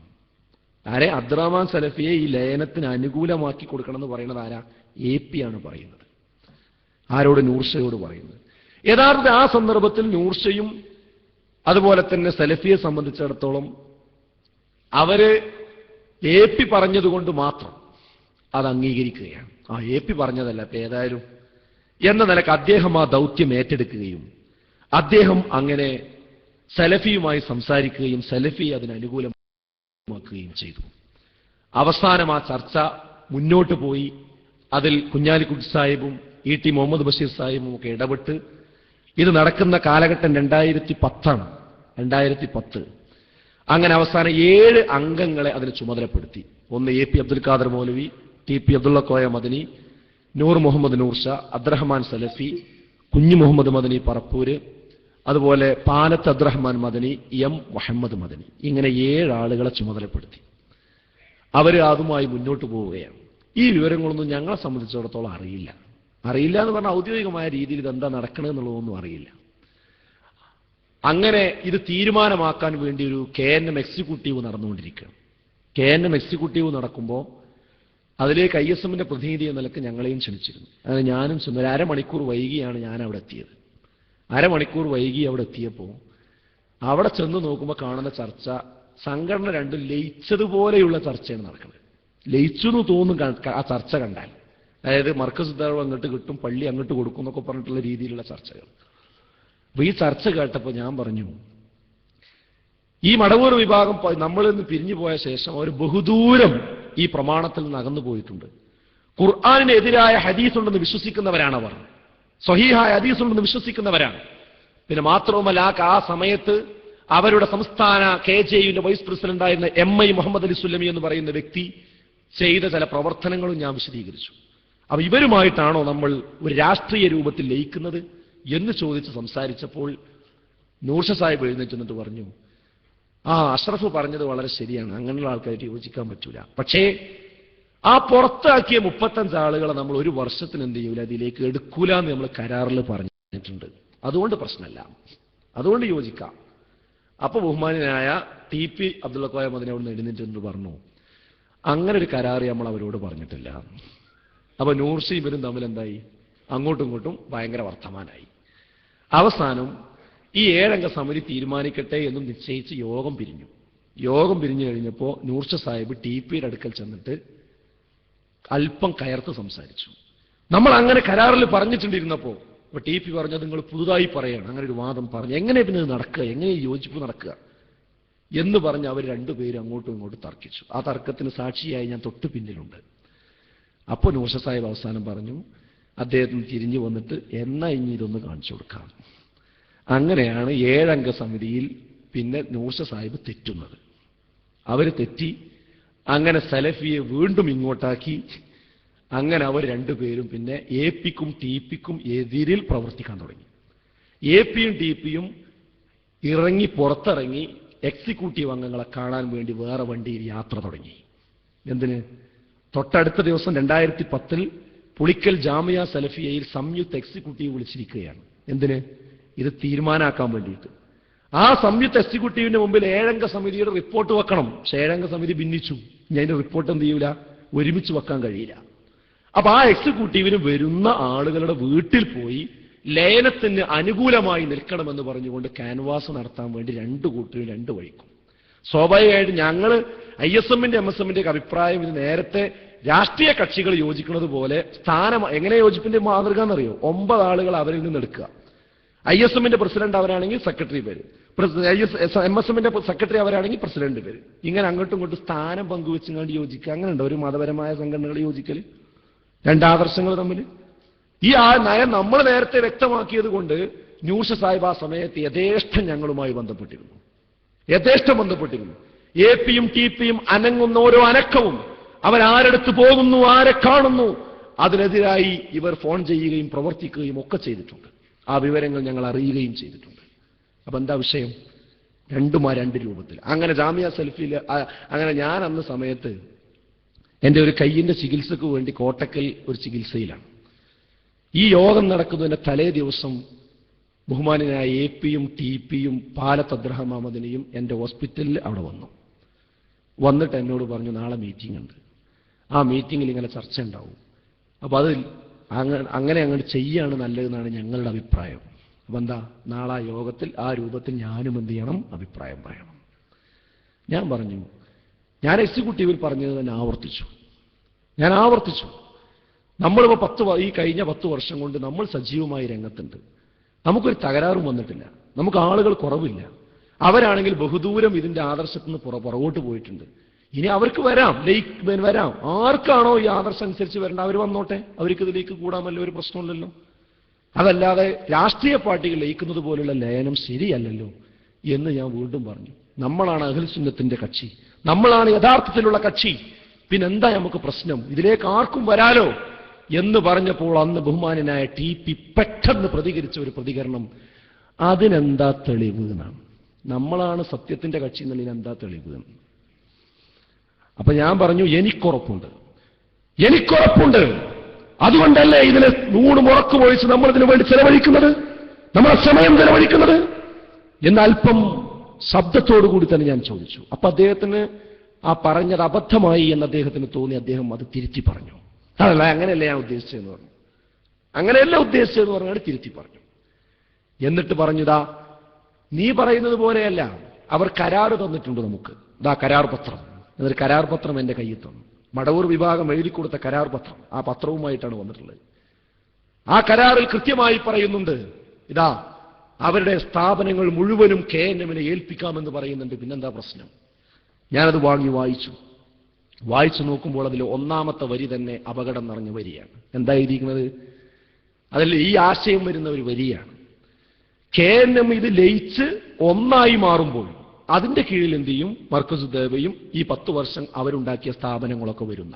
അപ്പൊ ഞാൻ പറഞ്ഞു, അവരുടെ വാദപ്രകാരം ഇപ്പൊ KNM 2 ഉണ്ട്. ഒന്നാകുമ്പോൾ എങ്ങനെ 9 ആളായി നിർത്ത്, നേരത്തെ പറഞ്ഞ കരാറൊക്കെ എടുത്ത് ഒന്നായി മാറുമ്പോൾ അതിന്റെ കീഴിലാണ് എന്ത് ചെയ്യുക? ഈ സ്ഥാപനങ്ങളൊക്കെ വരിക എന്നാണ് എനിക്ക് മനസ്സിലായത്. ഇത് വഞ്ചനയാണ്, ചതിയാണ്. ഇതിന് നമ്മൾ തല വെച്ചു കൊടുക്കാൻ പാടില്ല. അപ്പോൾ പാലത്തദ്രവ മുതൽ പറഞ്ഞു, ഞാൻ അപ്പോഴും പറഞ്ഞു അതിൽ അങ്ങനെ ഉണ്ടാവും. അദ്ദേഹം പറയാം. അങ്ങനെ അവസാനം ഞാൻ ബഹുമാനനായ AP-യോട് ചോദിച്ചു, അല്ല സർ, നിങ്ങൾ മരിക്കണതിന്റെ മുമ്പ് ഒന്നാകണം എന്നൊരു അഭിപ്രായം നിങ്ങൾക്ക് ഉണ്ട് എന്ന് പല ആളുകളും പറയുന്നുണ്ട്, എന്താണ് അതിന്റെ വസ്തുത? അപ്പൊ AP പറഞ്ഞു, മരിക്കണതിന്റെ മുമ്പ് ഒന്നാകണം എന്ന് ഞാൻ പറഞ്ഞിട്ടില്ല, ഒന്നായ കുഴപ്പമില്ല എന്ന അഭിപ്രായം എനിക്കുണ്ട്. അവസാനം അവരെഴുന്നേറ്റത്, നാളെ ഏതായാലും യോഗം നടക്കട്ടെ, ആ യോഗത്തിൽ ഹൈറായത് സംഭവിക്കട്ടെ, അതിന് ഈ പ്രാർത്ഥിക്കണം എന്ന് പറഞ്ഞു. ഇൻഷാ അല്ലാഹ് അത് ഞാൻ ചെയ്തോളാം. അങ്ങനെയാണ് അവിടുന്ന് പിരിയുന്നത്. ഞാൻ പറഞ്ഞെന്താണെന്ന് ചോദിച്ചാൽ, പിന്നെ ആ യോഗം നടന്നു. ആ യോഗം നടന്നപ്പോൾ നേരത്തെ KNM-ന്റെ കുറെ ആളുകൾ തന്നെ എന്ത് ചെയ്തു, അതിപ്പോൾ നടക്കാൻ പറ്റൂല, നടന്ന ആകെ പ്രശ്നമാവും, ഇപ്പൊ നമ്മളൊരു കുഴപ്പമില്ലാതെ പോവുകയാണ്, നമുക്കിടയിൽ തന്നെ പ്രശ്നങ്ങളുണ്ടാവും എന്ന് പറഞ്ഞു. അതിന്റെ കൂട്ടത്തിൽ MSM OSM ഒക്കെ അഭിപ്രായം പറഞ്ഞു. അവസാനം ആ ലയനം വേണ്ട എന്ന് തീരുമാനിച്ചു. 2010 നവംബറിൽ ജാമിയ സലഫിയയിൽ നടന്ന യോഗത്തിൽ വെച്ചുകൊണ്ട്. അപ്പോൾ ലയന നീക്കവും പരാജയപ്പെട്ടു. അത് എങ്ങനെയെങ്കിലും ഈ മടവൂർ വിഭാഗത്തിനേറ്റ് യോജിക്കാനുള്ള ശ്രമമാണ്. ഇതിന് തെളിവ് വേറെ വേണോ? ഞാൻ നേരത്തെ പറഞ്ഞപ്പോൾ ചില ആൾക്കാർക്ക്, എന്നാലും TP ഒക്കെ അങ്ങനെ ചെയ്യൂ, 2006 തന്നെ അദ്ദേഹത്തിന് അങ്ങനെ മനസ്സുണ്ട്, എന്താ തെളിവ്? നമുക്ക് അന്നേ ഈ അനുഭവങ്ങളൊന്നും മനസ്സുണ്ട്. പക്ഷെ ഇപ്പൊ എന്താ, ഈ സത്യധാര എന്ന് പറയുന്ന സുന്നി മാസികക്ക് അദ്ദേഹം ഒരു അഭിമുഖം കൊടുത്തിട്ടുണ്ട്. ആ അഭിമുഖത്തിൽ സുന്നികൾ ചോദിക്കുന്നുണ്ട് അദ്ദേഹത്തോട്, 2006 തന്നെ ഈ 7 തന്നെ ഈ വിഷയം ഉണ്ടായപ്പോൾ മടവൂർ വിഭാഗം പറഞ്ഞല്ലോ നിങ്ങൾ ശിർക്കിലേക്ക് പോയി, അത് നിങ്ങൾ മറുപടി പറഞ്ഞല്ലോ 5 കൊല്ലം, ഇപ്പൊ നിങ്ങൾ ആ മടവൂർ വിഭാഗം പറയണതെന്നല്ലേ പറയുന്നത്, അത് ശരിയാണോ? അപ്പോൾ TP കൊടുത്ത മറുപടി എന്താ അറിയോ? ആ ചോദ്യം എനിക്ക് ബാധകമല്ല, ഞാൻ അന്ന് തന്നെ അത് വിശ്വസിച്ചിട്ടുണ്ട്, അത് ശിർക്കാണ്, ശിർക്കിക്ക് പോയിക്കൊണ്ടിരുന്നത്. അപ്പൊ 5 കൊല്ലം അദ്ദേഹം മടവൂർ വിഭാഗത്തിന്റെ ചിന്ത വെച്ചുകൊണ്ടാണ് ഈ പ്രസ്ഥാനത്തിന്റെ നേതൃരംഗത്തുണ്ടായത്. ഇതാണ് യഥാർത്ഥത്തിൽ സംഭവം. അപ്പോൾ വളരെ കൃത്യമായി, അപ്പോൾ ലയനത്തിന് വേണ്ടി യഥാർത്ഥത്തിൽ TP അബ്ദുള്ള കോയ മദനി എങ്ങനെയാണ് അദ്ദേഹം ഇതിന്റെ പ്രസിഡന്റ് ആകുന്നത്? മടവൂർ വിഭാഗം ഉണ്ടാക്കിയ പാനലിലുള്ള വൈസ് പ്രസിഡന്റായി അന്ന് 2002 തർക്കമുണ്ടായപ്പോൾ അദ്ദേഹത്തിന്റെ പേരുണ്ട്.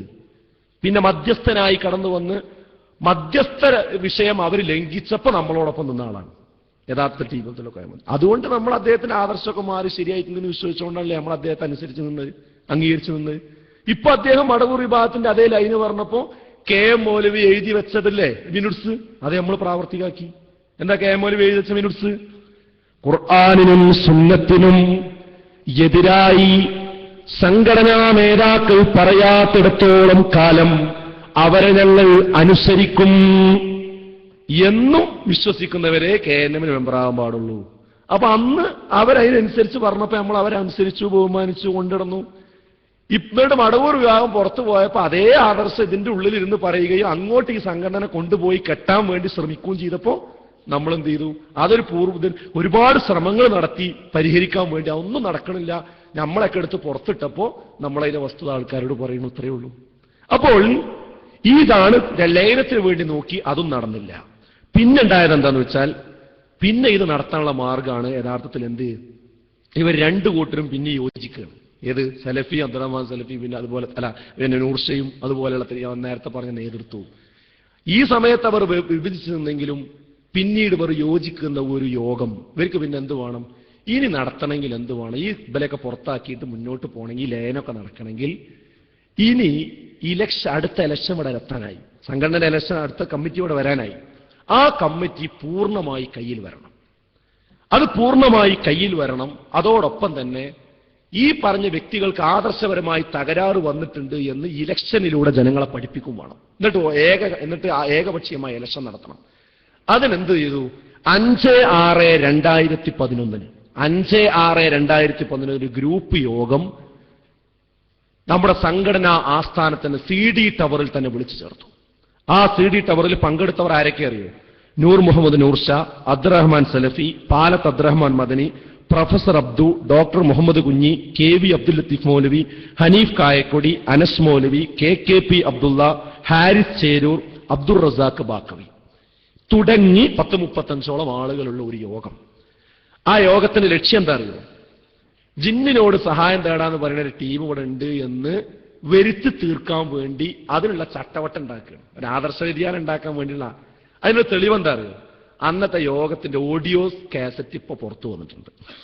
അതിൽ അബ്ദുറഹ്മാൻ സലഫി പ്രസംഗിക്കുകയാണ് എന്ത്, നമുക്ക് ഇവർക്ക് വ്യതിയാനം വന്നു എന്നാണ് പറയാൻ നല്ലത്.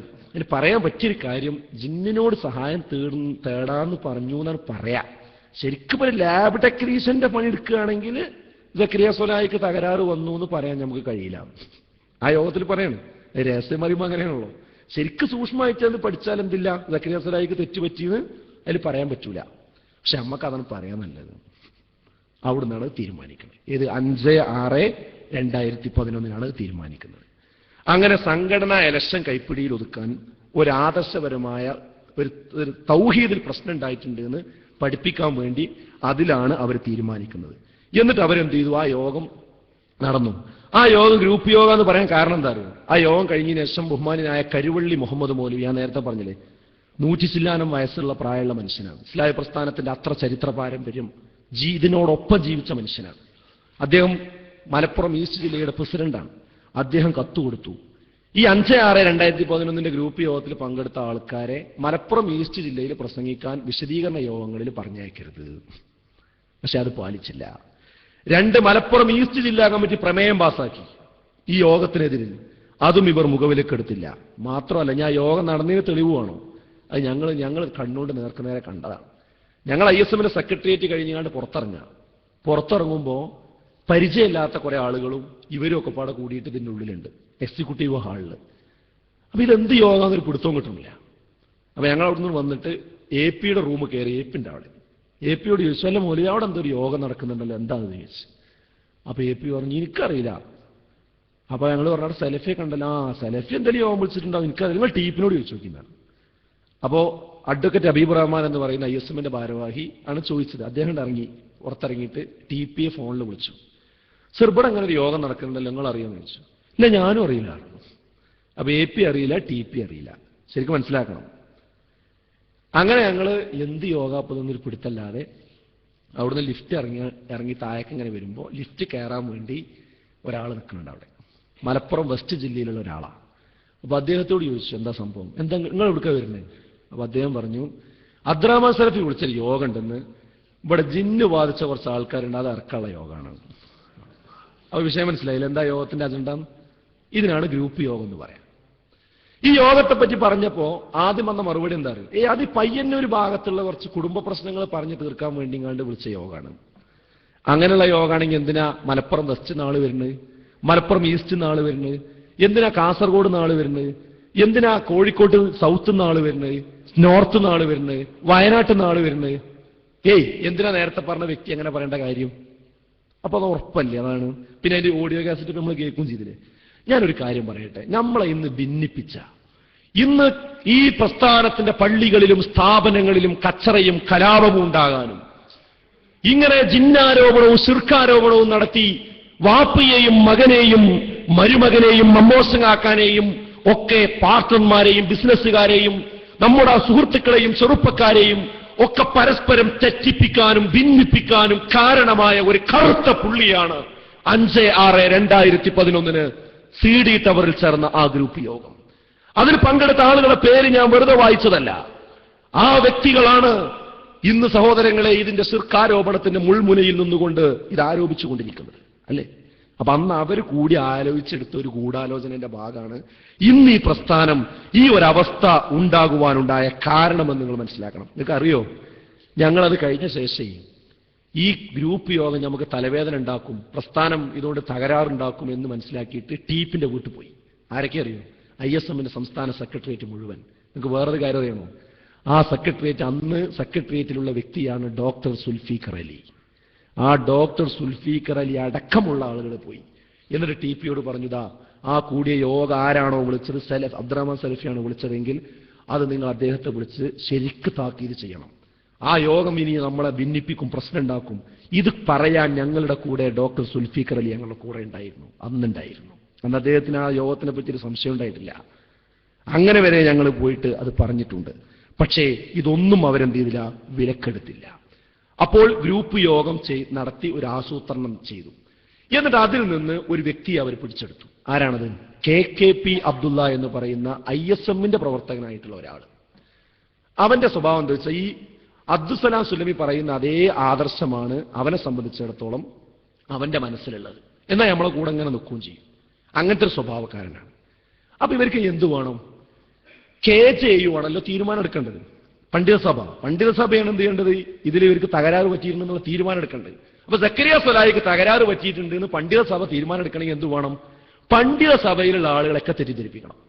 അതിനുവേണ്ടി ഒരു ആയുധമായി ഉപയോഗിച്ചത് ഈ KKP അബ്ദുള്ള എന്ന് പറയുന്ന വ്യക്തിയെയാണ്. ഈ വ്യക്തിയാകട്ടെ AP-ക്ക് പരിചയമില്ല, TP-ക്ക് പരിചയമില്ല, മദനിക്ക് പരിചയമില്ല, ഇവൽക്കൊന്നും പരിചയമുള്ള വ്യക്തിയല്ല. അതിനെന്ത് ചെയ്തു എന്നറിയോ? നേരത്തെ 10 കൊല്ലമായി മടവൂർ വിഭാഗം ഇട്ടിരുന്ന ക്ലിപ്പുകളുണ്ടല്ലോ, കട്ടുമുറിച്ച ക്ലിപ്പുകൾ, ആ പ്രസംഗ ക്ലിപ്പുകൾ ഇദ്ദേഹം അവരിൽ നിന്ന് വാങ്ങി. ആരിൽ നിന്ന്? മടവൂർ വിഭാഗത്തിൽ നിന്ന് KKP അബ്ദുള്ള വാങ്ങി. എന്നിട്ട് അദ്ദേഹം ഇതൊരു ഡോക്യുമെന്ററി ആക്കി, ഒരു അരമണിക്കൂറുള്ള ഡോക്യുമെന്ററി ആക്കി. ഈ 1 മിനിറ്റ് 1/2 മിനിറ്റുള്ള ഒരു ക്ലിപ്പ് വെച്ചുകൊണ്ട് ആർക്കും എന്തും സ്ഥാപിച്ചൂടെ? എന്നിട്ട് സക്കരിയ സ്വലായി ശരിക്കും ശിർക്കിക്ക് പോയിട്ടുണ്ട് എന്ന് സ്ഥാപിക്കുന്ന രൂപത്തിൽ അത് ക്രമീകരിച്ചു. ഈ CD അദ്ദേഹം ലാപ്ടോപ്പിൽ ഇട്ടിട്ട് എന്ത് ചെയ്തു? 50ഓളം ജമിയത്തുൽമയുടെ നമ്മുടെ 50ഓളം പണ്ഡിതന്മാരുടെ വീട്ടിലും ഓഫീസിലുമായി ഇത് കൊണ്ടുപോയി കാണിച്ചു കൊടുത്തു. സ്വാഭാവികമായിട്ട് ഇയാൾ വന്ന് വാതിൽ മുട്ടുമ്പോൾ ആൾക്കാർ തുറന്നു കൊടുക്കുമോ? നിങ്ങൾ ഈ CD കാണണം എന്ന് പറഞ്ഞാൽ പോയി പണിയൊക്കാൻ പറയുന്നേ. പക്ഷേ അതിന് അദ്ദേഹത്തിന് ഒത്താശ ചെയ്തു കൊടുത്തത് അബ്ദുറഹ്മാൻ സലഫിയാണ്. എന്ത് ചെയ്യും? മുഹമ്മദ് മദനിന്റെ ഓഫീസിലേക്ക് വരുമ്പോൾ അദ്ദേഹം ആദ്യം സലഫിനെ മുഹമ്മദിനെ വിളിക്കും. വിളിച്ചിട്ട് പറയും, KKP അബ്ദുള്ള എന്ന് പറയുന്ന ഇങ്ങനെ കണ്ണൂരുള്ള ഒരാളുണ്ട്, അയാൾ നിങ്ങളെ കാണാൻ വരുന്നുണ്ട്, അയാൾ നിങ്ങൾക്ക് ഒരു CD കാണിച്ചു തരും, അതൊന്ന് കാണണം. അപ്പൊ സ്വാഭാവികമായിട്ടും പിന്നെ ഈ അബ്ദുള്ളക്ക് വാതിൽ തുറന്നു കൊടുക്കും. കാരണം ആര് പറഞ്ഞയച്ച ആളാ? സലഫി പറഞ്ഞയച്ച ആളല്ലേ. അപ്പൊ സലഫിനോടുള്ള ബഹുമാനം കൊണ്ട് എന്ത് ചെയ്യും? അത് കേൾക്കും. ഈ വിവരം ഇവന്റെ ഒരു സുഹൃത്തിനോട് ഇവൻ ഫോണിൽ പറയുന്നുണ്ട്, മുഹമ്മദിന് ഞാൻ കാണിച്ചു കൊടുത്ത CD കണ്ടത് അള്ളാനെ പൊടിച്ചിട്ടൊന്നല്ല, സലഫിനെ പൊടിച്ചിട്ടാണ്. അങ്ങനെ തന്നെ പറയുന്നുണ്ട്, സലഫിനെ പൊടിച്ചിട്ടാ കണ്ടത്. സ്വാഭാവികമായിട്ട് അത് കണ്ടു കഴിഞ്ഞാൽ നമ്മളെ പഴയ നേതാക്കന്മാർക്കൊക്കെ എന്ത് ചെയ്യും? പടച്ചോനെ, ഇങ്ങനത്തെ വാദമൊക്കെ സക്കരിയ സ്വലായിക്കുണ്ട്, എന്നാ പിന്നെ ഓനെ വെച്ചുകൊണ്ടിരിക്കാൻ പറ്റില്ലല്ലോ. കാരണം ഇതിനെ മറുവശോട്ട് കേൾക്കണില്ല. അങ്ങനെ ഒരാളെടുത്തല്ല, 50ഓളം പണ്ഡിതന്മാരെടുത്ത് പോയി. അഥവാ മിക്കവാറും നിർവാഹക സമിതിയിലുള്ള ആൾക്കാരെടുത്തു. അപ്പൊ എന്തായി? പണ്ഡിത സാധന ശരിക്കും കഴിയും. അപ്പൊ എല്ലാവരുടെ മനസ്സിലുള്ള ചോദ്യമാണ് എന്ത്? ഇന്നൊരു ഏകകണ്ഠമായി എല്ലാവരും ഇതിന് നിന്നുകൊടുത്തില്ലേ ഈ തീരുമാനത്തിന്റെ കൂടെ? അങ്ങനെയൊക്കെ ഒരു പണിയെടുത്താൽ എന്ത് ചെയ്യും? ആർക്കും നിന്നുകൊടുക്കാൻ പറ്റും. അങ്ങനെ 50ഓളം പണ്ഡിതന്മാരെ ഈ ചങ്ങായി പോയി കണ്ടു. പിന്നെ ഇത് കഴിഞ്ഞ് തീരുമാനമൊക്കെ എടുക്കാൻ പറ്റുന്ന അന്തരീക്ഷത്തിലാണ് എന്ത്? ഇവൻ ഈ പഴയ പിന്നെ ശിർക്കൻ മന്ത്രവാദത്തിലേക്ക് പോകുന്നുണ്ട് നോക്കിയാണല്ലോ പറഞ്ഞ് സ്ഥാപിച്ചിരിക്കുന്നത്. അതിനാണ് ഇവർക്ക് ഇടുത്തി പോലെ ഒരു സംഭവം ഉണ്ടാകുന്നത്. 2011 21/6/21 21/6/2011 ഞാൻ നേരത്തെ ആദ്യം വായിച്ചില്ലേ, പുളിക്കൽ മദീനത്തിലുള്ള ഒരു തീരുമാനത്തിന്റെ കോപ്പി വായിച്ചില്ലേ? ആ തീരുമാനം ഉണ്ടാകുന്നത് ഈ സമയത്താണ്. PN അബ്ദുൽ ലത്തീഫ് മൗലവി ഇവിടുന്ന് വന്നിട്ട് ഈ പ്രശ്നം എങ്ങനെ പോയാൽ ശരിയാവില്ല, അദ്ദേഹത്തിന്റെ ഭാഷയിൽ എന്ത് ചെയ്തു? അന്ന് സെൽഫിയൊക്കെ ആയിട്ട് നേരത്തെ അദ്ദേഹം പറഞ്ഞില്ല ബന്ധമുണ്ട്, ആ ബന്ധം ഉപയോഗപ്പെടുത്തിയിട്ട് ഇത് ഞാനൊന്നും ഇരിക്കും, നിങ്ങൾ ആരൊക്കെ ഇരിക്കണം, അങ്ങനെ 10 ആളൊന്നും ഇരിക്കുന്നു പറഞ്ഞിട്ട് ഈ 10 ആളെ ഇരുത്തി ചർച്ച ചെയ്തപ്പോൾ എന്തായി? ഇത് സക്കരിയ സ്വലാഹിന്റെ ഒറ്റപ്പെട്ട വാദമല്ല എന്നുള്ളത് നേരത്തെ ഞാൻ വായിച്ച് മനസ്സിലായില്ലേ? ഇത് വന്നതോടുകൂടി KKP അബ്ദുള്ള ആകെ തകർന്നു. ഇവൻ പിന്നെ ഓന്റെ സുഹൃത്തിനോട് പറയാം, ആ PNന്റെ ഇടപെടൽ നമ്മൾ ആകെ നശിപ്പിച്ച്, ഇനിയിപ്പോ എന്താ പറയാ, കാരണം പോയി. കാരണം ഈ ചർച്ച രാവിലെ മുതൽ വൈകുന്നേരം വരുന്ന ചർച്ച ചെയ്തപ്പോ അബ്ദുറഹ്മാൻ സലഫിക്കും ആരിഫ് കായക്കൊടിക്കും സക്കീർ സലഫിക്കും ഒക്കെ ഒരേ അഭിപ്രായമാണ് ഈ വിഷയത്തിൽ. പിന്നെ പുറത്താക്കാൻ കാരണമല്ലല്ലോ, പുറത്താക്കാൻ കാരണം വേണ്ടേ? ഇപ്പം പറയുന്നുണ്ട് ഇനി വരണം വന്നോട്ടെ. അവിടെ അവസാനവും പറയണത് എന്താ അറിയോ, ഇനി ഒറ്റ മാർഗമുള്ളൂ, സംഘടന എങ്ങനെയും കൈപ്പിടിയിൽ ഒതുക്കി സംഘടന കൊണ്ട് എന്തെങ്കിലും ചെയ്യാൻ പറ്റുമെന്നുള്ള മാർഗമുള്ളൂ. ഇതായിരിക്കും സംശയമുണ്ടെങ്കിൽ ഈ ചങ്ങായി ഓനെ സുഹൃത്തിനോട് സംസാരിച്ച 3/4 മണിക്കൂർ നീണ്ടു നിൽക്കുന്ന ഒരു ഫോൺ ക്ലിപ്പ് ഉണ്ട്. അത് ഇവിടെ നമ്മളെ പ്രവർത്തകന്മാരെടുത്തുണ്ടാവും, ഒന്ന് കേട്ടാൽ മതി, ശരിക്കും മനസ്സിലാവും അതെന്താ അയാളാ ചെയ്ത കാര്യങ്ങളൊക്കെ. അപ്പൊ അബ്ദുറഹ്മാൻ സലഫി ഇതിന് എന്തിനാ യോഗത്തിന് പോയി എന്ന് മറ്റും ചോദിക്കുമ്പോൾ പറയണത് എന്ത് വരും, അയാളിന് പോയി പെട്ടതാണ്, അത് ഈ PN വിളിച്ചപ്പോൾ പെട്ടതാണ് പോയി കണ്ട് പറയുന്നുണ്ട്. അങ്ങനെ യഥാർത്ഥം അത് കഴിഞ്ഞ് ഇവനെ പിന്നെന്താ അടുത്ത് ചെയ്യണം, ഇനി KNMന്റെ ആൾക്കാരൊക്കെ കൈപ്പിടിയിലാക്കണമല്ലോ, എക്സിക്യൂട്ടീവ് കൗൺസിലർമാരൊക്കെ. അതിന് ഈ CD ഉപയോഗിച്ചു. പിന്നെ ഒരു പുസ്തകം ഇറക്കി, ഒരു മഞ്ഞ കളറുള്ള പുസ്തകം, അന്ധവിശ്വാസത്തിലേക്ക് ഒരു പിൻവഴി എന്നാണ് ആ പുസ്തകത്തിന്റെ പേര്. അത് 31/7/2011 അത് ഇറങ്ങുന്നത്. അതിന്റെ പ്രൂഫ് തയ്യാറാക്കുന്നത്. അവസാനം 2011 ഓഗസ്റ്റിന് ആ മഞ്ഞ ബുക്കും ഇയാൾ പുറത്തിറക്കി. അത് എന്നിട്ട് എന്ത് ചെയ്തു, അവരുടെ ചാനലിലൂടെ വിതരണം ചെയ്തു. പിന്നെ ചെയ്തത് അത് പ്രിന്റ് കഴിഞ്ഞപ്പോൾ 2ാമത്തെ പ്രിന്റ് ഇറക്കി. അത് പ്രകാശനം നടത്തുന്നത് എവിടെ അറിയോ, മടവൂർ വിഭാഗത്തിന്റെ ക്യാമ്പയിനിന്റെ സംസ്ഥാന സമ്മേളനത്തിന്റെ വേദിയിൽ വെച്ചുകൊണ്ട്. ആ ബന്ധം നോക്കണം നിങ്ങൾ. അപ്പൊ അവരാണ് ഇവർക്കെല്ലാം ഒത്താശി KK അബ്ദുള്ളക്ക് കംപ്ലീറ്റ് ചെയ്തു കൊടുക്കുന്നത് മടവൂർ വിഭാഗമാണ്. അങ്ങനെ കൂട്ടുമുന്നണിയായിട്ടാണ് ഇവർ പോണത്. അങ്ങനെ 2ാമത്തെ പുസ്തകം ഇറങ്ങി. മാത്രമല്ല ഓഗസ്റ്റിൽ ബുക്ക് ഇറങ്ങി. 9/9/2011 ശബാബിൽ ലേഖനം വന്നു ഈ പുസ്തകത്തെ പറ്റിയിട്ട്. ഈ പുസ്തകം എല്ലാവരും വായിക്കണം എന്ന് പറഞ്ഞുകൊണ്ട്. ആ ബന്ധങ്ങൾ ആലോചിക്കണം. നമ്മളെ കൂട്ടത്തിലുള്ള ഒരു ചങ്ങായി ഇറക്കി, അബ്ദുറഹ്മാൻ സലഫി സപ്പോർട്ട് ചെയ്യുന്ന ഈ KK അബ്ദുള്ള ഇറക്കിയ പുസ്തകം വായിക്കണം എന്ന് പറഞ്ഞുകൊണ്ട് ശബാബിൽ 2 പേജ് ലേഖനം. 9/9/2011. ആരെങ്കിലും കയ്യിൽ ആ ശബാബ് ഉണ്ടെങ്കിൽ നോക്കിക്കൂടി, അതിലുണ്ട്. പിന്നെ അത് കഴിഞ്ഞു 12/9/2011 ഈ പ്രശ്നം വന്നപ്പോ തളിപ്പറമ്പിൽ നിന്നൊരു കത്ത് വന്നു. ആർക്കെതിരില്? ഈ KKPക്കെതിരിൽ അവിടുത്തെ മണ്ഡലം സെക്രട്ടറി ഒരു കത്തയച്ചു. കാരണം എന്താ, അവരെ നാട്ടുകാരനാണല്ലോ. ഇവൻ എന്ത് ചെയ്യാൻ പാടില്ല. അപ്പൊ ഈ സമയത്ത് KNMന്റെ ഇലക്ഷൻ നടക്കുന്നുണ്ട്. KNMന്റെ മെമ്പർഷിപ്പ് ഇവന് കൊടുക്കാമെന്ന് പറഞ്ഞപ്പോ ഒരിക്കലും മെമ്പർഷിപ്പ് കൊടുക്കാൻ പാടില്ല, അവനെ ഞങ്ങൾ പുറത്താക്കിയിട്ടുണ്ട്. ആ കത്തിന്റെ കോപ്പിയാണ് എന്റെ കയ്യിലുള്ളത്. ഞാൻ ഒറ്റ വായന വായിക്കാം, ചെറിയ കത്ത. മാന്യരെ അസ്സലാമു അലൈക്കും. കഴിഞ്ഞ തവണ തളിപ്പറമ്പ് യൂണിറ്റിലെ KNM മെമ്പറായിരുന്ന KKP അബ്ദുള്ളക്ക് മെമ്പർഷിപ്പ് നൽകുന്നില്ലെന്ന് തളിപ്പറമ്പ് വിളിച്ചു ചേർത്ത KNM മണ്ഡലം കമ്മിറ്റിയുടെ അടിയന്തര യോഗം തീരുമാനിച്ച വിവരം അറിയിക്കുന്നു. നമ്മുടെ തെരഞ്ഞെടുപ്പ് വിജ്ഞാപനത്തിന്റെ 4ാമത്തെ പേജിൽ മെമ്പർഷിപ്പ് നിഷേധിക്കുന്നതിനെ സംബന്ധിച്ച് മണ്ഡലം കമ്മിറ്റിക്ക് നൽകിയ ഉത്തരവാദിത്തമാണ് അടിയന്തര യോഗം വിളിക്കാൻ കാരണം. ആദർശ സംഘടനാ വിരുദ്ധ പുസ്തകം ഇറക്കുകയും അതിന്റെ ബൈൻഡിങ് പൂർത്തിയാക്കുന്നതിന് മുമ്പ് 31/7/2011 കണ്ണൂരിൽ ചേർന്ന KNM-IS സംയുക്ത പ്രവർത്തക സമിതി പ്രസ്തുത പുസ്തകമോ അതുപോലുള്ളതോ വിതരണം ചെയ്യരുതെന്ന് തീരുമാനിച്ചിട്ടും ആ തീരുമാനത്തെ ലംഘിച്ചുകൊണ്ട് നേരിട്ടും മടവൂരികൾ മുഖേനയും വിതരണം ചെയ്തതിന്റെ തെളിവുകൾ യോഗം ചർച്ച ചെയ്യുകയുണ്ടായി. തളിപ്പറമ്പ് യൂണിറ്റ് കമ്മിറ്റി അദ്ദേഹത്തിന് മെമ്പർഷിപ്പ് നൽകരുതെന്ന് ഒറ്റക്കെട്ടായി ആവശ്യപ്പെടുകയും യൂണിറ്റ് KNM സെക്രട്ടറി യോഗത്തിൽ അറിയിക്കുകയുമുണ്ടായി. ശാഖാമണ്ഡലം കമ്മിറ്റികളുടെ തീരുമാനം ശരിയായിരുന്നുവെന്ന് സത്യപ്പെടുത്തിക്കൊണ്ടും അദ്ദേഹത്തെയും അദ്ദേഹത്തിന്റെ പുസ്തകത്തെയും പ്രശംസിച്ചുകൊണ്ട് നമ്മുടെ നേതൃത്വത്തെ പരിഹസിച്ചുകൊണ്ടുമാണ് 9/9/2011 ശബാബ് ഇറങ്ങിയത്. അതീവ ഗുരുതരമായ ആദർശ സംഘടനാ വിഷയമായതുകൊണ്ടാണ് ഈ കാര്യം സംസ്ഥാന കമ്മിറ്റി അറിയിക്കുന്നത്. പ്രസ്ഥാനത്തെ നശിപ്പിക്കുവാൻ ശ്രമിക്കുന്ന എല്ലാവരിൽ നിന്നും അള്ളാഹു നമ്മുടെ സംഘടനയെ കാത്തുരക്ഷിക്കുമാറാകട്ടെ എന്ന് സ്നേഹപൂർവ്വം KP ഹുസൈൻ കുഞ്ഞി, തളിപ്പറമ്പ് മണ്ഡലം കമ്മിറ്റി. ഇത് അയച്ചു കൊടുത്തു. ഇത് അയച്ചു കൊടുത്തപ്പോ യഥാർത്ഥത്തിൽ KNM സ്റ്റേറ്റ് കമ്മിറ്റി ചെയ്യേണ്ടത് എന്താ, ഈ കത്ത് അംഗീകരിച്ചുകൊണ്ട് മെമ്പർഷിപ്പ് കൊടുക്കണ്ടെന്നുള്ള പറയേണ്ടത്. ഒരു പ്രദേശത്തുള്ള ആൾക്കാർ മൊത്തം തീരുമാനിച്ചിട്ടാ പറയുന്നത്, കമ്മിറ്റി കൂടിങ്ങാണ്ട് ഏകാണ്ടമായി തീരുമാനിച്ചിട്ടാ. പക്ഷേ ഇതിന് നേരെ തിരിച്ച് കത്ത് ഇങ്ങോട്ട് വരിക. ആരുതറിയോ, അന്നത്തെ മുഖ്യ വരണാധികാരി പ്രൊഫസർ അബ്ദു സാഹിബിന്റെ കത്ത്, അതിന്റെ കോപ്പി. അത് എന്താ പറയണത്, കത്തയക്ക് ആർക്ക് വേണ്ടിയാണെന്ന് ആലോചിക്കണം. അതായത് ഈ 50 പണ്ഡിതന്മാരെ പോയി കാണുകയും മടവൂർ വിഭാഗം 10 കൊല്ലം പറഞ്ഞ ശിർക്കാരോപണത്തിന്റെ ക്ലിപ്പ് കാണിച്ചു കൊടുത്ത, അതുപോലെ പുസ്തകം ഇറക്കി എല്ലാവരെയും തെറ്റിദ്ധരിപ്പിച്ച, ഇയാളെക്കുറിച്ച് നിലമ്പൂരിൽ വെച്ചുകൊണ്ട് ഇയാൾ ഗൂഢസംഘത്തിലെ ഒരു മെമ്പറാണ്, ചാരനാണ് എന്ന് അനീഫ് കായക്കൊടി പറയുകയും ചെയ്ത വ്യക്തിയാണ്. ഇദ്ദേഹത്തിന് മെമ്പർഷിപ്പ് കൊടുക്കണം എന്ന് പറഞ്ഞ് മുഖ്യ വരണാധികാരിയായ പ്രൊഫസർ അബ്ദു സാഹിബ് ലെറ്റർ പേഡിൽ KNMന്റെ ലെറ്റർ പേഡിൽ കത്തയക്കുക. എന്താ കത്ത് നോക്കി നിങ്ങൾ, ജനാബ് KP ഹുസൈൻ കുഞ്ഞിക്ക്. മാന്യരെ അസ്സലാമു അലൈക്കും വറഹ്മത്തുള്ളാഹി. തളിപ്പറമ്പ് മേശാഖയിലെ നെല്ലിപ്പറമ്പ് പ്രദേശത്ത് സ്ഥിരം താമസക്കാരനായ KKP അബ്ദുള്ള ബ്രാക്കറ്റിൽ ഫാത്തിമാസ് നെല്ലിപ്പറമ്പ് PO കുറ്റിയേരി എന്ന പ്രവർത്തകന് ശാഖാ ഇലക്ഷൻ ഓഫീസർ കൂടിയായ താങ്കൾ KNM മെമ്പർഷിപ്പ് നിഷേധിച്ചതായി പരാതി ലഭിച്ചിരിക്കുന്നു. അബ്ദുള്ളയെ സംബന്ധിച്ച് KNM സംസ്ഥാന കമ്മിറ്റിക്കോ സംസ്ഥാന തെരഞ്ഞെടുപ്പ് വരണാധികാരിക്കോ ഇതുവരെയും പരാതിയൊന്നും ലഭിച്ചിട്ടില്ലാത്തതിനാൽ അദ്ദേഹത്തിന് ഉടനെ KNM മെമ്പർഷിപ്പ് നൽകാൻ അറിയിക്കുന്നു. അയാൾക്കെതിരെ എന്തെങ്കിലും ആക്ഷേപമുണ്ടെങ്കിൽ രേഖാമൂലം പരാതി ലഭിച്ച ശേഷം അദ്ദേഹത്തോട് വിശദീകരണം തേടിയ ശേഷവും KNM ഭരണസമിതി തീരുമാനിക്കുന്നതാണ്. ആലോചിച്ചു, ഈ വ്യക്തിക്ക് മെമ്പർഷിപ്പ് കൊടുക്കണം എന്ന് പറഞ്ഞുകൊണ്ട് ഇവര് കത്തയക്കണം. ഈ സമയത്ത് നിങ്ങൾ ചോദിക്കുക, ISMന്റെ ആളാണ്, അപ്പൊ നിങ്ങളല്ല എന്റെ ആള്, ഞങ്ങളെന്താ ഇത് അറിയോ? ഞങ്ങൾക്കും പരാതി കിട്ടി. ISMന്റെ ഇദ്ദേഹത്തിന്റെ ശാഖയും മണ്ഡലവും ജില്ലയും ISMന്റെ സ്റ്റേറ്റ് കമ്മിറ്റിക്ക് പരാതി എന്നത് അയാൾ ഇങ്ങനത്തെ പ്രശ്നക്കാരനാണ്, അയാളെ പുറത്താക്കണം. എക്സിക്യൂട്ടീവിൽ ചർച്ച ചെയ്തു. ISMന്റെ സംസ്ഥാന എക്സിക്യൂട്ടീവിൽ ചർച്ച ചെയ്തിട്ട് എല്ലാവരും ഏകകണ്ഠമായി പറഞ്ഞു ഇയാളെടുത്ത് പുറത്തിടണം, പറ്റൂല. അങ്ങനെ അത് തീരുമാനിച്ച് ഞാൻ ആ തീരുമാനം കൺക്ലൂഡ് ചെയ്ത് സംസാരിച്ചപ്പോ ഒരു എക്സിക്യൂട്ടീവ് മെമ്പർ എഴുന്നേറ്റിട്ട് പറഞ്ഞു, എന്നാലേ നമ്മൾ മാത്രം തീരുമാനത്തോണ്ട് ആവില്ല, അദ്ദേഹത്തെ പ്രൊട്ടക്ട് ചെയ്യുന്നത് പ്രൊഫസർ അബ്ദുവാണ്, KNMന്റെ സെക്രട്ടറിയാണ്, മുഖ്യ ഭരണാധികാരിയാണ്. അദ്ദേഹത്തിന്റെ ഒത്താശയോടുകൂടി ഇന്നലെ പോലും അദ്ദേഹം ഖുതുബ പറഞ്ഞിട്ടുണ്ട് പള്ളിയിൽ. വേറൊരു പള്ളിയിൽ നിന്ന് അദ്ദേഹത്തെ ഒഴിവാക്കിയപ്പോൾ വേറൊരു പള്ളി ആരാ തയ്യാറാക്കി കൊടുക്കുന്നത്? ഈ പ്രൊഫസർ അബ്ദു സാഹിബ്. അതുകൊണ്ട് അവർ കൂടി വിചാരിച്ചാലേ ഇതിനെ പുറത്താക്കാൻ പറ്റുള്ളൂ. അപ്പോ അത് കേട്ടപ്പോൾ ഞാൻ എന്ത് ചെയ്തു, എന്നൊരു കാര്യം ചെയ്യാം, നമ്മളെടുത്ത തീരുമാനം നമുക്ക് നേതൃത്വത്തോട് പറയാം, എന്നിട്ട് അദ്ദേഹത്തെ ഒഴിവാക്കണമെന്ന് പറയാം എന്ന് തീരുമാനമെടുത്തു. അങ്ങനെ തീരുമാനമെടുത്തുകൊണ്ട് പിരിഞ്ഞു.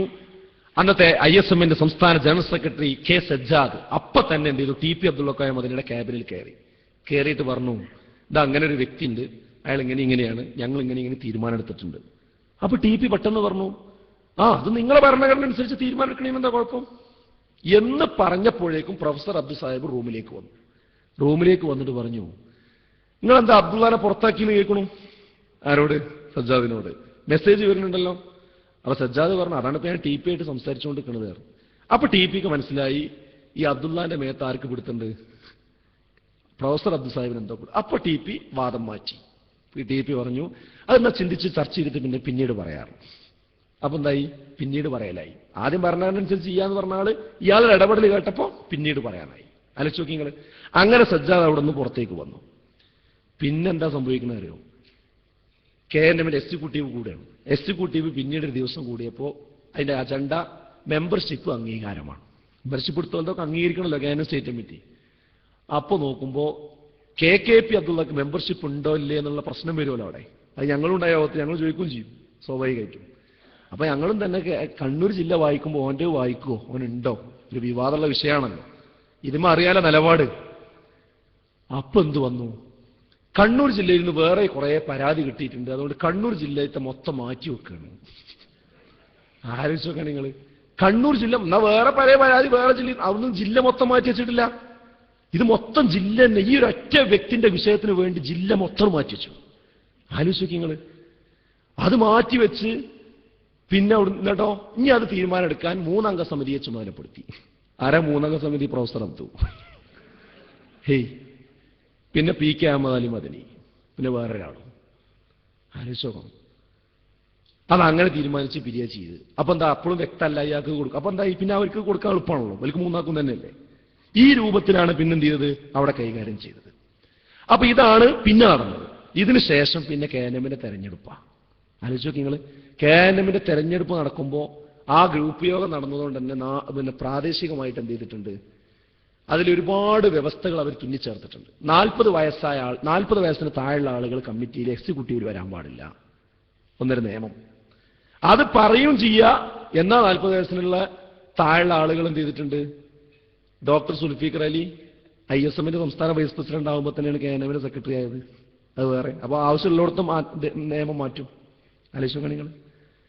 അതുപോലെ പാനൽ അവതരിപ്പിക്കാൻ പാടില്ല. പാനൽ അവതരിപ്പിക്കുന്ന ആളതിൽ ഉണ്ടാകാൻ പാടില്ല, വേറെ നിയമം. എന്നാൽ സംസ്ഥാന തെരഞ്ഞെടുപ്പിന് പാനൽ അവതരിപ്പിച്ചത് M മുഹമ്മദ് മദനിയാണ്, അദ്ദേഹത്തിന്റെ പേരയിലുണ്ട്, അതിന് കുഴപ്പമില്ല. താഴ്ന്നത് പാടില്ല, മേലെ പറ്റും. ഇങ്ങനെയുള്ള രീതിയിൽ അങ്ങനെ താഴെ മുതൽ സംസ്ഥാനം വരെ ഇലക്ഷൻ നടന്നപ്പോൾ ഒരുപാട് സ്ഥലത്ത് പ്രശ്നങ്ങളുണ്ടായി. കുറെ സ്ഥലത്ത് കേസ് പോയി. അവസാനം മലപ്പുറം ഈസ്റ്റ് ജില്ലയിൽ 145 മെമ്പർമാർ എതിർത്ത് വോട്ട് ചെയ്തുകൊണ്ടാണ് അവിടെ ഇപ്പം നിലവിൽ കമ്മിറ്റിയുള്ളത്. കണ്ണൂർ ജില്ലയിൽ 3 വോട്ടിന്റെ വ്യത്യാസത്തിനാണ് അവിടെ കൗൺസിലർമാരെ തെരഞ്ഞെടുക്കപ്പെട്ടത്. കാസർഗോഡ് മണ്ഡലത്തിലെ ഇലക്ഷൻ പലതവണ മാറ്റിവെച്ച ശേഷമാണ് നടത്തിയത്. കോഴിക്കോട് സൗത്ത് ജില്ലയിലെ തെരഞ്ഞെടുപ്പ് രാവിലെ മുതൽ വൈകുന്നേരം വരെ നടത്തിയിട്ട് അവസാനം ബഹളത്തിൽ കലാശിച്ച് പിരിയുകയാണ് ചെയ്തത്. ഇങ്ങനെയൊക്കെ ആയിട്ടാണ് സംസ്ഥാന കൗൺസിൽ നടക്കുന്നത്. സംസ്ഥാന തെരഞ്ഞെടുപ്പ് നടക്കുന്നതിന് മുമ്പ് കേൾക്കണം നിങ്ങൾക്ക്, ഇതുവരെ ഇല്ലാത്തൊരു സംഭവം. ഒരാഴ്ച മുമ്പ് തന്നെ എനിക്ക് ഇങ്ങനെ ചില ഫോണുകൾ ഇങ്ങനെ വരാൻ തുടങ്ങി. ആ ഫോണിൽ പറയുന്ന കാര്യം എന്താ അറിയോ, അടുത്ത KNMന്റെ കൗൺസിലിന്റെ തെരഞ്ഞെടുപ്പിന്റെ അന്ന് ഒരു പാനൽ ഉണ്ടാക്കിയിട്ടുണ്ട്, ആ പാനലിന് വോട്ട് ചെയ്യണം എന്ന് പറഞ്ഞാൽ ഞങ്ങളെയൊക്കെ ഓരോരുത്തർ വിളിക്കുന്നുണ്ട്. ആ പാനൽ തയ്യാറാക്കിയിരിക്കുന്നത് KNM, ISM, MSM, KJ ഒക്കെ പാടെ കൂടി ചർച്ച ചെയ്തുണ്ടാക്കിയ പാനലാണെന്നാണ് ഞങ്ങളോടൊക്കെ പറയുന്നത്. അതുകൊണ്ട് നിങ്ങൾ അറിയുമോ? ഇതാണ് ഞങ്ങളോട് ആൾക്കാർ ചോദിക്കുന്നത്. ഞാൻ ഒരു ഫോൺ വന്നപ്പോൾ അത് അയാളെ ബുദ്ധിമോശം കൊണ്ട് ചോദിക്കാമെന്ന് വിചാരിച്ചു. വേറെ ഇതുപോലുള്ള അന്വേഷണം വന്നപ്പോൾ പഠിച്ചോളെ നമ്മളാരും അറിയാത്തൊരു സംഭവമാണല്ലോ ഈ നടക്കുന്നത്, നമ്മളൊക്കെ പേര് ഉപയോഗപ്പെടുത്തിയിട്ടാണല്ലോ ഇപ്പോൾ ഈ ക്യാൻവാസിങ്, ആരത് ചെയ്യുന്നത് എന്ന് അന്വേഷിച്ചു നോക്കി. അപ്പോൾ സംഭവമുണ്ട്. അപ്പോൾ 35 ആളടങ്ങി ഇതാണെന്ത് മുൻകൂട്ടി തന്നെ ക്യാൻവാസ് ചെയ്ത ആൾക്കാരെ കൊണ്ട് ഒപ്പിടിച്ചിട്ടാണ് എന്ത് ചെയ്തിരിക്കുന്നത്, ഈ 35 ആളുകളുടെ പാനൽ സംസ്ഥാന കമ്മിറ്റിയിൽ അവതരിപ്പിക്കുന്നത്. അതിനെതിരായി 4 പാനൽ വേറെ വന്നു. ബഹളമായി അവസാനം വോട്ടെടുപ്പിലേക്ക് പോവുകയാണെന്ന് പറഞ്ഞു. അപ്പോ ആ അവതരിപ്പിച്ച ആൾക്കാരൊക്കെ അതങ്ങോട്ട് പിൻവലിച്ചു.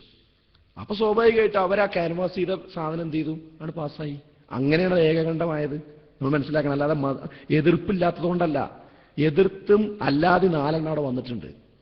എന്നിട്ട് അതവിടെ വോട്ടെടുപ്പിലേക്ക് പോകുക എന്ന് പറഞ്ഞപ്പോൾ വോട്ടെടുപ്പിന് ആർക്കും താല്പര്യമില്ല. അപ്പം എന്ത് ചെയ്തു, എല്ലാവരും പിൻവലിച്ചത് ബാക്കിയായി. അങ്ങനെയാണ് 35 അംഗം വരുന്നത്. ഈ 35 ആളുകളെ ക്യാൻവാസ് ചെയ്തുകൊണ്ട് കണ്ടെത്തിയ ആൾക്കാരാണ്. അതിൽ ശുദ്ധന്മാരായ ആളുകളുണ്ട്, പക്ഷെ അവർക്ക് പ്രതികരിക്കാൻ കഴിയില്ല എന്ന് മാത്രം. ഇവർ ഈ അബ്ദുറഹ്മാൻ സലഫി തട്ടിക്കൂട്ടി ഉണ്ടാക്കിയ ആളുകളാണ് അതിൽ കൂടുതൽ ആൾക്കാർ. അങ്ങനെയുള്ള കമ്മിറ്റി KNMനും വന്നു. അതോടൊപ്പം തന്നെ KJവിനെ നേരത്തെ പറഞ്ഞ രീതിയിൽ ഇവർ ക്യാൻവാസ് ചെയ്ത ആൾക്കാർ അവിടെയുണ്ട്. ഈ 2 ബോഡിയിൽ നിന്നും പിന്നെ തീരുമാനം ഉണ്ടാകാൻ പിന്നെ വല്ല പ്രശ്നമുണ്ടോ? സംഘടന തീരുമാനിച്ചാലേ എന്നെല്ലാവരും പറയുന്നത്. ഇങ്ങനെയൊക്കെ പാടെ കമ്മിറ്റി ഉണ്ടാക്കി വെച്ചാൽ ആ സംഘടനയിൽ നിന്ന് എന്ത് തീരുമാനവും പിന്നെ എടുക്കാം. അതാണ് ഏകപക്ഷീയമായ തീരുമാനങ്ങൾ യഥാർത്ഥത്തിൽ ഇപ്പോൾ എന്ത് ചെയ്യുന്നത്, വന്നുകൊണ്ടിരിക്കുന്നത് എന്ന് നമ്മൾ മനസ്സിലാക്കേണ്ടതുണ്ട്. ഇതിനുശേഷം പിന്നെ KKP അബ്ദുള്ള പറഞ്ഞല്ലേ, സംഘടനാ നേതൃത്വം കയ്യിലെടുത്തുകൊണ്ട് എന്തെങ്കിലും ചെയ്യാനേ ഇനി പറ്റുള്ളൂ പറഞ്ഞല്ലോ, അത് സംഭവിച്ചു. സംഘടനാ നേതൃത്വം കയ്യിൽ വന്നു. അപ്പൊ പിന്നെ പഴയ ഫയലും എടുത്തു. ഇത് 2009 പുറത്താക്കി നോക്കിയിട്ട് പുറത്താകാത്ത 2 ആളുണ്ടല്ലോ, അവരെ പുറത്താക്കാനുള്ള പണി പിന്നെ ശരിക്കും എന്ത് ചെയ്തു, കമ്മിറ്റി കയ്യിൽ വന്നപ്പോൾ എടുത്തു. അങ്ങനെ അപ്പോൾ നോക്കുമ്പോൾ കാരണങ്ങളില്ല. നേരത്തെ എന്ത് ചെയ്തു, PNന്റെ ഇടപെടലുകൊണ്ട് എന്ത് ചെയ്തു, ആ ചർച്ച പൊളിഞ്ഞുപോയി. അപ്പോഴാണ് യാ ഇബാദല്ലാഹ്, അവിടെയാണത് വരുന്നത്. ആലോചിച്ച് നോക്കണം. എന്നോ ചർച്ച ചെയ്ത് ഒഴിവാക്കിയ ഒരു സാധനം ദുർബല ഹദീസ് എടുത്തുകൊണ്ടിട്ട് അത് ചർച്ചയ്ക്ക് വെച്ച് ഇതിൽ തകരാറുണ്ട് എന്നും പറഞ്ഞു, ഇതിൽ പുതിയ വാദം സക്കരിയ സുലായി പറഞ്ഞിട്ടുണ്ടെന്ന് നിങ്ങൾക്ക് കേൾക്കണം. ആ ചർച്ച ചെയ്യാൻ പോയ ദൗറയിൽ സക്കരിയ സുലായി പങ്കെടുത്തിട്ടൊന്നുമല്ല. അത് പങ്കെടുത്തത് ആരാ? അനസ് മൗലവിയും അനീഫ കയക്കുടിയും അതുപോലെ ഫൈസൽ മൗലവിനെയാണ് ആ പ്രബന്ധം ഉണ്ടാക്കാൻ ഏൽപ്പിച്ചത്. അവരുണ്ടാക്കിയ പ്രബന്ധം എന്താ? ഇപ്പൊ നമ്മളെ നേരത്തെ ഹമൂദ് നജീദിയൊക്കെ പറഞ്ഞ അതേ അഭിപ്രായം അതാണ്. അത് ജമിയത്തുൽ ഉലമന്റെ ഇതിൽ വന്നപ്പോ ഈ അനീഫ് കായക്കൊടി പറഞ്ഞ അഭിപ്രായം അതാണ് ശരി എന്നാണ് സക്കരിയ മൗലവി അവിടെ പറഞ്ഞത്. എവിടെ? KJവിന്റെ നിർവാഹക സമിതി യോഗത്തിൽ. ദൗറയിൽ അദ്ദേഹം പങ്കെടുത്തിട്ടില്ല. അത് പറഞ്ഞതിന്റെ പേരിലാണ് അവിടെ പിന്നെ പ്രശ്നങ്ങളും കാര്യങ്ങളൊക്കെ ഉണ്ടാകുന്നത്. ആലോചിച്ചു. അപ്പൊ യഥാർത്ഥത്തിൽ പിന്നെ സക്കരിയ സുലായെ പുറത്താക്കാൻ ചെയ്ത കാര്യങ്ങൾക്ക് കേൾക്കണം. അത് വളരെ ഗൗരവതരമായി നമ്മൾ മനസ്സിലാക്കേണ്ട ഒരു വിഷയമാണ്. അതായത് വീണ്ടും ഗ്രൂപ്പ് യോഗങ്ങൾ സംഘടിപ്പിക്കണം. എന്തിന്? ഏകപക്ഷീയമായി ഇത് നടപ്പാക്കാൻ വേണ്ടിയിട്ട്. അതിന് സക്കരിയ സുലായെ സംബന്ധിച്ചിടത്തോളം അദ്ദേഹത്തിന് ഒരു കത്ത് കൊടുത്തുകൊണ്ട് വിലക്കി അവിടെ നിർത്തി. 6 മാസത്തിന് എന്ത് ചെയ്യാൻ പാടില്ല, വർത്തമാനം പറയാൻ പാടില്ല. അപ്പൊ അദ്ദേഹത്തിന്റെ ഭാഗം ആൾക്കാർ കേൾക്കൂലല്ലോ. എന്നിട്ട് സംഘടനാ ചാനൽ ഉപയോഗിച്ചുകൊണ്ട് ഇദ്ദേഹം ശിർക്കിക്ക് പോയിട്ടുണ്ട് എന്നാണ് പ്രസംഗിക്കാനും തുടങ്ങി. അങ്ങനെ 2012 ഓഗസ്റ്റ് 12 അങ്ങനെ കെട്ടിച്ചമച്ചുണ്ടാക്കിയ ഒരു കുറ്റപത്രത്തിന്റെ അടിസ്ഥാനത്തിൽ അദ്ദേഹത്തെ പുറത്താക്കി എക്സിക്യൂട്ടീവിൽ വെച്ച്. ആ എക്സിക്യൂട്ടീവിൽ സക്കരിയ സുലായി ഒരു കത്ത് കൊടുത്തു. ഇതാ എന്റെ വാദം ഇതാണെന്ന് പറഞ്ഞിട്ട് കത്ത് കൊടുത്തു. ഏതായാലും ആ കത്ത് വായിക്കേണ്ടതാണ്. ആ കത്ത് എന്ത് ചെയ്തില്ല, അവിടെ വായിച്ചില്ല. ആ കത്ത് അവിടെ വായിച്ചില്ല. ഒരു നീതി ഉണ്ടെങ്കിൽ ചെയ്യേണ്ട എന്താ, ആ കത്ത് അവിടെ വായിക്കണ്ടേ? കുറ്റപത്രം വായിക്കുക, എന്നിട്ട് സക്കരിയ സുലായിന്റെ കത്തും വായിക്കണ്ടേ? അത് വായിച്ചില്ല. അത് വായിക്കാതെ അവിടെ അത് ഏകപക്ഷീയമായിട്ട് അതെന്ത് ചെയ്തു, അതവിടെ അദ്ദേഹത്തെ പുറത്താക്കി തീരുമാനമെടുത്തു. നിങ്ങൾ ശരിക്കും മനസ്സിലാക്കേണ്ട ഒരു കാര്യം, നമ്മളെ സംഘടനാ സെറ്റപ്പ് അനുസരിച്ച് എക്സിക്യൂട്ടീവ് തീരുമാനം എടുത്താൽ ആ തീരുമാനത്തിനോട് ആർക്കെങ്കിലും വിയോജിപ്പുണ്ടെങ്കിൽ കൗൺസിലിൽ പരാതി കൊടുക്കാം. കൗൺസിലാണ് പരമാധികാര സഭ. അപ്പൊ എക്സിക്യൂട്ടീവിൽ എടുത്ത തീരുമാനത്തിനോട് വിയോജിപ്പുണ്ട് ആർക്ക്? സക്കരിയ സുലായിക്ക്. ഇവിടെ അദ്ദേഹം ചെയ്തത് എന്താ? നാട്ടിലിറങ്ങി പ്രസംഗിച്ചോ? ഇല്ല. കാരണം മിണ്ടാൻ പാടില്ല, കാരണം വിലക്കിരുത്തിക്കല്ലേ. അദ്ദേഹം ചെയ്തത് എന്താ വെച്ചാൽ വേറെ കത്തുണ്ടാക്കി. ആ കത്തുണ്ടാക്കിയിട്ട് സംസ്ഥാന കൗൺസിലിന് കൊടുത്തു. ഇത് എക്സിക്യൂട്ടീവ് നിന്നെ പുറത്താക്കിയതിന് എന്റെ ഭാഗം കേൾക്കാതെയാണ്, അതുകൊണ്ട് എനിക്ക് പറയാനുള്ളത് കൂടി കേൾക്കാൻ അവസരം തന്നുകൊണ്ട് ഈ വിഷയങ്ങളിൽ മുന്നോട്ട് പോകണം, അതുകൊണ്ട് ഈ നടപടി എന്ത് ചെയ്യണം, പുനഃപരിശോധിക്കണം എന്ന് പറഞ്ഞ് അദ്ദേഹം സംഘടന അച്ചടക്കം പാലിക്കുക ചെയ്ത്. എന്നിട്ട് കൗൺസിലിന് കത്ത് കൊടുത്തു. കൗൺസിൽ സെപ്റ്റംബർ 2 കൗൺസിൽ വിളിച്ചിരിക്കുകയാണ്. എന്നാ തീരുമാനം എടുക്കുന്നത്? ഓഗസ്റ്റ് 22. എത്ര ദിവസമുണ്ട്? 23, 24, 25, 26, 27, 28, 29, 30, 1, 2, 10 ദിവസം. 10 ദിവസം കഴിഞ്ഞാൽ കൗൺസിലാണ്. നിങ്ങൾ ഈ വിഷയം ശരിക്കും പഠിച്ചു വെക്കേണ്ടതാണ്. ശരിക്കൊരു മാന്യത ഉള്ള രീതിയാണെങ്കിൽ എന്താ ചെയ്യേണ്ടത്? അദ്ദേഹം എക്സിക്യൂട്ടീവ് എടുത്ത തീരുമാനത്തിനെതിരായി അപ്പീൽ തന്നിട്ടുണ്ട്. അപ്പൊ കൗൺസിൽ കൂടി തീരുമാനിച്ചാലേ ഇദ്ദേഹത്തിന്റെ പുറത്താക്കൽ സംഘടനാപരമായിട്ട് എന്ത് വരുള്ളൂ? നിയമസാധുത ശരിക്ക് വരുള്ളൂ. ആ കൗൺസിലിന്റെ കൂടി അംഗീകാരം കിട്ടിയാലേ സക്കരിയ സ്വലാഹിയെ പുറത്താക്കിയത് എന്താവുള്ളൂ? നിയമത്തിന്റെ ഉള്ളിൽ വരികയുള്ളൂ. എന്നിട്ടേ ജനങ്ങളോട് അദ്ദേഹം സിർക്കിലേക്ക് പോയി അദ്ദേഹത്തെ പുറത്താക്കി എന്നുള്ള വിശദീകരണം ആരോട് നടത്താൻ പാടുള്ളൂ? ജനങ്ങളോട് നടത്താൻ പാടുള്ളൂ. പക്ഷേ ചെയ്തതെന്താ അറിയോ? ഇത് നിങ്ങൾ എല്ലാവരും ചോദിക്കേണ്ട ഒരു ചോദ്യമാണ്. ചെയ്തതെന്താ അറിയോ? കൗൺസിലിന് മുമ്പായി കൗൺസിലിൽ വരുന്ന 200 ചില്ലാനം കൗൺസിലർമാരെ 3 സ്ഥലങ്ങളിലേക്കായിട്ട് വിളിച്ചു ചേർത്തു. 3 സ്ഥലങ്ങളിൽ ഗ്രൂപ്പ് യോഗങ്ങൾ വിളിച്ചു ചേർത്തു. അത് ഒന്നാമത്തേത് നടന്നത് ഓഗസ്റ്റ് 29, 2012 ഓഗസ്റ്റ് 29 മണ്ണിൽ കടവ് എന്ന് പറയുന്ന കോഴിക്കോട് അടുത്തുള്ള മണ്ണിൽ കടവ് എന്ന് പറയുന്ന സ്ഥലത്ത്.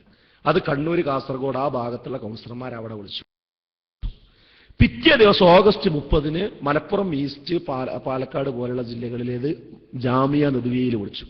സെപ്റ്റംബർ 1 പിറ്റേ ദിവസം സെപ്റ്റംബർ 1 തെക്ക് ഭാഗത്തുള്ളതൊക്കെ എന്ത് ചെയ്തു? ബുസ്താനുൽ ലൂമിൽ കയ്പമംഗലത്തും വിളിച്ചു. ഈ 3 സ്ഥലത്തും നമ്മുടെ നേതാക്കന്മാരുടെ ഒരു പട തന്നെ പോയിക്കൊണ്ട് മുഖാമുഖം നടത്തി രാത്രി 12 മണി വരെ ബൈലക്സിൽ കണക്ഷൻ കൊടുത്തുകൊണ്ട് സക്കരിയ സ്വലാഹി ഷിർക്കിക്ക് പോയി എന്ത് ചെയ്തു? അങ്ങോട്ട് പ്രസംഗിച്ചു. എപ്പോഴാ പ്രസംഗം എന്ന് ആലോചിക്കണം. സെപ്റ്റംബർ 2 അദ്ദേഹത്തിന്റെ അപ്പീൽ പരിഗണിച്ചുകൊണ്ട് സംസ്ഥാന കൗൺസിൽ തീരുമാനമെടുക്കേണ്ട ഡേറ്റ് സെപ്റ്റംബർ 2. ഈ സെപ്റ്റംബർ 2 കൂടി കഴിഞ്ഞ ശേഷമേ ഇത് ജനങ്ങളോട് വിശദീകരിക്കാൻ പാടുള്ളൂ.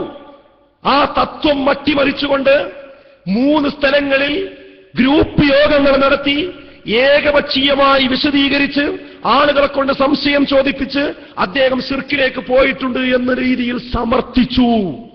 ഈ സമയത്ത് സക്കരിയ സ്വലാഹി മുണ്ടുന്നുണ്ടോ? ഇല്ല, വിലക്കി നിർത്തിയിരിക്കുകയാണ്. അദ്ദേഹത്തിന് മറുപടി പറയണില്ല. സ്വാഭാവികമായിട്ടും നമ്മളെ കൗൺസിലർമാരൊക്കെ എന്ത് വിചാരിച്ചു? പടച്ചോൻ എങ്ങനെയൊക്കെ സിർക്കൊക്കെ പോയിക്കണമെങ്കിൽ ഇയാളെ പുറത്താക്കുന്നല്ലേ വേണ്ടത് എന്ന് വിചാരിച്ച്. മാത്രമല്ല, മാതൃഭൂമി പത്രത്തിൽ പരസ്യമായി വാർത്ത വന്നു, 2-3 കോളം. സക്കരിയ സ്വലാഹിയെ ജിന്നിനോട് തേടാനുള്ള വാദം കൊണ്ടാണ് പുറത്താക്കിയത്. ഇപ്പൊ ലക്ഷക്കണക്കിന് കോപ്പി അതും അടിച്ചിറങ്ങിയില്ലേ. ഇനി എന്താ വേണ്ടത്? ഇനി സെപ്റ്റംബർ 2 എന്ത് ചെയ്യാണ്? കൗൺസിൽ ഇറക്കുകയാണ്. ആ കൗൺസിലേക്ക് വരുന്ന ആൾക്കാരെ മാനസികാവസ്ഥ എന്തായിരിക്കും? കാരണം ഈ 3 യോഗത്തിൽ കേട്ട് പത്രവും വായിച്ചിട്ടാണ് ഇന്ന് അതിന്റെ മറുവർത്തമാനം ആരേക്കെന്ന് കേൾക്കണില്ല. സക്കരിയ സ്വലാഹിനെ. കാരണം എന്താ? അദ്ദേഹം സംഘടനാച്ചടക്കം പാലിച്ച് നിൽക്കുകയാണ്. കാരണം കൗൺസിലിന് പരാതി കൊടുത്തിക്കല്ലേ. അദ്ദേഹം എന്തെങ്കിലും പറഞ്ഞാൽ അതിന്റെ പേരിലാവും പുറത്താക്കുക. അപ്പൊ പറയണില്ല, ആലോചിച്ച് നോക്കണം. എന്നിട്ടാണ് കൗൺസിൽ നടക്കുന്നത്. ആ കൗൺസിലിൽ എക്സിക്യൂട്ടീവ് ചെയ്ത മാതിരി തന്നെ എന്ത് ചെയ്തു? 23 നടപടിക്രമങ്ങളാണ് വായിച്ചു അബ്ദുറഹ്മാൻ സലഫി. അതിനുടനെ തന്നെ എന്ത് ചെയ്തു? ഒരാൾ എഴുന്നേറ്റു. എന്നിട്ട് പറഞ്ഞു, നിങ്ങൾ ആ വായിച്ച നടപടിക്രമത്തിൽ ഒന്ന് ആ വിഷയം ഞാനുമായി ബന്ധപ്പെട്ടതാണ്. കാരണം കാസർഗോഡുമായി ബന്ധപ്പെട്ടൊരു വിഷയമാണ്. അപ്പൊ പറഞ്ഞു അത് അദ്ദേഹത്തിനോട് അവിടെ സദസ്സിന് ഇരിക്കാൻ പറയാ ചെയ്ത്. ചില ആൾക്കാരും പറയുന്നുണ്ട് ഇതിനാരും ചോദ്യം ചെയ്തിട്ടില്ല. ചോദ്യം ചെയ്ത് ഇരിക്കാൻ പറയാ ചെയ്തത്. അദ്ദേഹം അവിടെ ഇരുന്നു. വന്നിക്കണ്. ആലോചിച്ച് നോക്കണം. സ്വാഭാവികമായിട്ടും അവിടെയെങ്കിലും വായിക്കണ്ടേ സക്കരിയ സ്വലാഹി കൊടുത്ത കത്ത്? എക്സിക്യൂട്ടീവ് ഏതായാലും വായിച്ചില്ല. കൗൺസിലെങ്കിലും വായിക്കണ്ടേ? വായിച്ചോ? അന്ധമായി സംഘടന സംഘടന സംഘടന സംഘടന എന്ന് പറയുന്ന ചില ആളുകളുണ്ടല്ലോ. സംഘടന ഒരു തീരുമാനമെടുത്താൽ നമ്മളതിന്റെ കൂടെ നിൽക്കണ്ടേ? ഇങ്ങനെയാണോ സംഘടന തീരുമാനമെടുക്കുക? ഇതാണോ നമ്മുടെ ചരിത്ര പാരമ്പര്യം? ഗ്രൂപ്പ് യോഗങ്ങൾ നടത്തി ആളുകളെ വശീകരിച്ച്, കൗൺസിലർമാരെ വശീകരിച്ച്, ഇതിന് വിധേയനാകുന്ന ആളെ ഒരു മൂലക്കൊതുക്കിയിരുത്തി, എന്നിട്ട് സംസ്ഥാന കൗൺസിൽ നടത്തി ഏകപക്ഷീയമായി കുറ്റപത്രം സമർപ്പിച്ച്, എന്നിട്ടാണ് ഈ തീരുമാനം യഥാർത്ഥത്തിൽ കടന്നു വരുന്നത്. സ്വാഭാവികമായിട്ടും ആൾക്കാർ എന്ത് ചെയ്തു? അതിന്റെ കൂടെ നിന്നു. കാരണം അങ്ങനെ പഠിക്കപ്പെട്ട ആൾക്കാരാണ് എന്ത് ചെയ്തിട്ടുള്ളത്? അവിടെ വന്നിട്ടുള്ളത്. നിങ്ങൾ ആലോചിക്കണം. പിന്നെ സെപ്റ്റംബർ 2 കഴിഞ്ഞ് സെപ്റ്റംബർ 8 മഞ്ചേരിയിൽ സക്കരിയ സ്വലാഹി വിഷയങ്ങൾ വിശദീകരിക്കുന്നത്. ആൾക്കാരൊക്കെ കേട്ടാ എന്താ? ഓ, സക്കരിയ സ്വലാഹി മഞ്ചേരിയിൽ ആകെ പ്രശ്നമാക്കി. ഇത്രയും കഴിഞ്ഞ ശേഷം ഇനി അയാൾ സംഘടനയിലില്ല. അതിന്റെ അവസാനത്തത് കഴിഞ്ഞപ്പോഴാണ് ഇതിന്റെ സത്യാവസ്ഥ വിശദീകരിക്കാൻ വന്നിട്ടുള്ളൂ. ഇവിടെ എവിടെ സംഘടനാ മര്യാദ അദ്ദേഹം ലംഘിച്ച്? അതൊന്ന് ആലോചിച്ച് നോക്കി നിങ്ങൾ. ഒരു സംഘടനാ മര്യാദ അവിടെ ലംഘിച്ചിട്ടില്ല. ഈ രൂപത്തിലാണ് എന്നിട്ടാണെന്ന് അവിടെ മഞ്ചേരി VP ഹാളിൽ വെച്ചുകൊണ്ട് സംസാരിക്കുന്നത്. ഇതും കഴിഞ്ഞു. ഈ സന്ദർഭത്തിലാണ് ഞങ്ങളുമായി ISM-ഉം MSM-ഉമായിട്ട് നേതൃത്വം വിഷയങ്ങൾ ചർച്ച ചെയ്യുന്നത്, പല വിഷയങ്ങളും. അപ്പൊ ഞങ്ങളോട് ചോദിച്ചു, നിങ്ങൾ സക്കരിയ സ്വലാഹിനെ പുറത്താക്കിയത് അംഗീകരിക്കുമോ? അതേപോലെ തന്നെ KJ എടുത്ത തീരുമാനം അംഗീകരിക്കുമോ? ഞാൻ പറഞ്ഞ മറുപടി എന്താ അറിയോ? അംഗീകരിക്കുന്നതാണ്. KJ എടുത്ത തീരുമാനം അംഗീകരിക്കും. പക്ഷേ ഒരു കാര്യമുണ്ട്, 38 പണ്ഡിതന്മാർ ആ തീരുമാനത്തെ ചോദ്യം ചെയ്തുകൊണ്ടും അതിൽ മതപരമായി തെറ്റുണ്ടെന്നും പറഞ്ഞുകൊണ്ട് കത്ത് നടത്തുന്നുണ്ട് നമുക്ക്. KJ-യും ആ കത്ത് കൂടി എന്ത് ചെയ്യണം? പരിഗണിക്കണം. എന്നിട്ട് അവർ പറയുന്നതിൽ വല്ല വസ്തുതയുണ്ടെങ്കിൽ അത് നമ്മൾ സ്വീകരിക്കണം, അല്ലെങ്കിൽ അവർക്ക് തിരുത്തി കൊടുക്കണം എന്നൊരു അഭിപ്രായം ഞങ്ങൾക്കുണ്ട്. ഈ റോട്ടിൽ നടന്നുകൊണ്ടിരിക്കുന്ന വിശദീകരണങ്ങൾ അവസാനിപ്പിച്ച് റൂമിലേക്ക് നമ്മൾ തിരിച്ചു വരണം, എന്നിട്ട് ഐക്യത്തോടു കൂടി മുന്നോട്ട് പോകണം. ഇതാണ് ഞങ്ങൾക്ക് പറയാനുള്ളത്. ഇത് പറഞ്ഞപ്പോൾ ഇവർ പറഞ്ഞത് എന്താ വെച്ചാൽ, ഞങ്ങൾ KJ-നെതിരാണ്. എങ്ങനെയത് എതിരാകുക? ഐക്യത്തോടുകൂടി യോജിപ്പോടുകൂടി മുന്നോട്ട് പോകണം. നമ്മളെ പണ്ഡിതന്മാർ പറഞ്ഞ ആശങ്കകൾ ദൂരീകരിക്കണം എന്ന് പറഞ്ഞതിനെ ISM MSM-ഉം പറഞ്ഞാൽ കേൾക്കാത്തവരാണ് എന്ന് നാട് മുഴുവൻ പ്രചരിപ്പിക്കാൻ അത് കാരണമാക്കി. എന്നിട്ട് പിന്നെ ചെയ്തത് എന്താ വെച്ചാൽ, ISM-നെതിരിൽ കുറ്റപത്രം ഉണ്ടാക്കാനുള്ള പരിശ്രമങ്ങൾ ഏർപ്പെടുകയും അത് നടത്തുകയുമാണ് യഥാർത്ഥത്തിൽ പിന്നീട് ചെയ്തത്. അങ്ങനെയാണ് ISM-നെതിരുള്ള നടപടിക്രമങ്ങൾ പിന്നെ ഒരു നാൾ വഴിയായി അവർ സൃഷ്ടിച്ചെടുക്കുകയാണ്. ISM-നെതിരെ ഗ്രൂപ്പ് യോഗങ്ങൾ ജാമിയ നദ്വിയിൽ വിളിച്ചു ചേർത്തു. ISM ഇലക്ഷനിൽ ഇടപെടാനുള്ള ശ്രമങ്ങൾ നടത്തി. പക്ഷേ ISM തെരഞ്ഞെടുപ്പ് ഏകകണ്ഠമായി നടന്നു. നേരത്തെ ഇവിടെ മദനി പറഞ്ഞല്ലോ, ഒരു കുട്ടി പോലും എഴുന്നേറ്റ് നിന്ന് ഇതാ ഈ കമ്മിറ്റി പാടില്ല എന്ന് പറഞ്ഞിട്ടില്ല. ഒരൊറ്റ പാനൽ വന്നു, ഈ ആർക്കെങ്കിലും പാനൽ തരണമെങ്കിൽ തരാന്ന് പറഞ്ഞ് 15 മിനിറ്റ് സമയം കൊടുത്തു. ഒരു പാനൽ പോലും രണ്ടാമത് വന്നിട്ടില്ല. അങ്ങനെ ഏകകണ്ഠമായി തെരഞ്ഞെടുക്കപ്പെട്ട കമ്മിറ്റിയാണ്. പക്ഷേ ഈ കമ്മിറ്റിയെ പ്രവർത്തിക്കാൻ അനുവദിച്ചില്ല. അതിനെ നമ്മുടെ CD ടവറിൽ സെക്രട്ടേറിയറ്റ് യോഗം പോലും ചേരാൻ അനുവദിച്ചില്ല. അത്രക്ക് പീഡിപ്പിക്കുന്ന ഒരവസ്ഥ വന്നു. ഞങ്ങൾ പ്രതികരിച്ചിട്ടില്ല, ഞങ്ങൾ സംഘടനാ വിരുദ്ധ പ്രവർത്തനം ചെയ്തിട്ടില്ല. എന്നിട്ടാണ് സമ്മേളനത്തിന് ഞങ്ങളെ മാറ്റി നിർത്തിയത്. അതിനും ഞങ്ങൾ പ്രതികരിച്ചില്ല. സമ്മേളനത്തിന് സജീവമായി അവിടെ ഞങ്ങൾ പങ്കുകൊണ്ടു. അതിനുശേഷം ഞങ്ങളോട് ഒരു വാക്ക് പോലും ചോദിക്കാതെയാണ്, പിന്നെ ഒരു കത്ത് പോലും തരാതെയാണ് പിന്നീട് ഞങ്ങളെ പുറത്താക്കിയെന്നും പറഞ്ഞ് പത്രത്തിൽ നിന്നാണ് ഞങ്ങൾ വിവരം അറിയുന്നത്. സുഹൃത്തുക്കളെ, ഇതാണ് അപ്പം പാശ്ചാത്യ ആളുകളെയൊക്കെ ഈ രീതിയിൽ ഒഴിവാക്കുന്ന ഒരവസ്ഥ. ഇപ്പൊ ചില ആൾക്കാർ പറഞ്ഞു നടക്കുന്നുണ്ട്, ഞാൻ ISM-ന്റെ തെരഞ്ഞെടുപ്പിന് വേണ്ടി കളിച്ചു, എന്റെ കൈപ്പട കൊണ്ട് ആളുകളുടെ ലിസ്റ്റ് ഉണ്ടാക്കി, എന്നിട്ട് ഓക്കെ നോട്ട് ഓക്കെ എന്നൊക്കെ പറഞ്ഞുകൊണ്ട് ആൾക്കാരെ തരംതിരിച്ചു. നിങ്ങൾക്കൊന്ന് കാണിക്കാൻ പറ്റുമോ അത്? ഇലക്ഷന് വേണ്ടി അങ്ങനെ എന്റെ കൈപ്പട കൊണ്ട് ഞാൻ എഴുതിയുണ്ടാക്കിയ ഒരു സാധനം, ഓഫീസിൽ നിന്ന് ഒരു സാധനം കിട്ടിയിട്ടുണ്ട്, ഓഫീസിൽ നിന്ന് കിട്ടിയ സാധനമൊക്കെ പാടെ എന്റെ കയ്യസരാണ്, ഞാനാണ് എഴുതിയതെന്ന് എന്ത് അടിസ്ഥാനത്തിലായി പറയുന്നത്?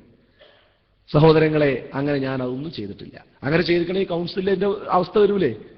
ആ പറഞ്ഞ നോട്ടോക്കേന്റെ ആൾക്കാരിലുണ്ടെങ്കിൽ അവർക്ക് എഴുന്നേറ്റ് നിന്ന് പറഞ്ഞൂടെ? അങ്ങനെ ഉണ്ടായിക്കണോ? ഇല്ലല്ലോ. ഇനി അത് തെളിയിക്കും, അതിന് ബാക്കി അപ്പൊ പറയാം. അപ്പൊ ഒരിക്കലും തന്നെ അതൊന്നും നിലനിൽക്കുന്ന സംഗതികളല്ല. അതിനുശേഷം യഥാർത്ഥ സഹോദരങ്ങളെ, ഇപ്പൊ അവരെത്തി നിൽക്കുന്ന അവസ്ഥകൾ ആലോചിക്കും. അപ്പൊ ഇങ്ങനെയുള്ള ചില ചതിക്കുഴികളിലൂടെ കൃത്രിമമായി അന്യായമായി ഭരണഘടനയെയും സംഘടനാ മര്യാദകളെയും അതിലംഘിച്ചുകൊണ്ട് ഇല്ലാത്ത ഒരു സാധനം കെട്ടിച്ചമച്ച് ചില ആളുകൾ നടത്തിയ ഒരു ശ്രമത്തിന്റെ ഭാഗമായിട്ടാണ് ഇന്ന് മുജാഹിദ് പ്രസ്ഥാനത്തിൽ അനുഭവിച്ചുകൊണ്ടിരിക്കുന്ന ഈ പ്രശ്നങ്ങൾ.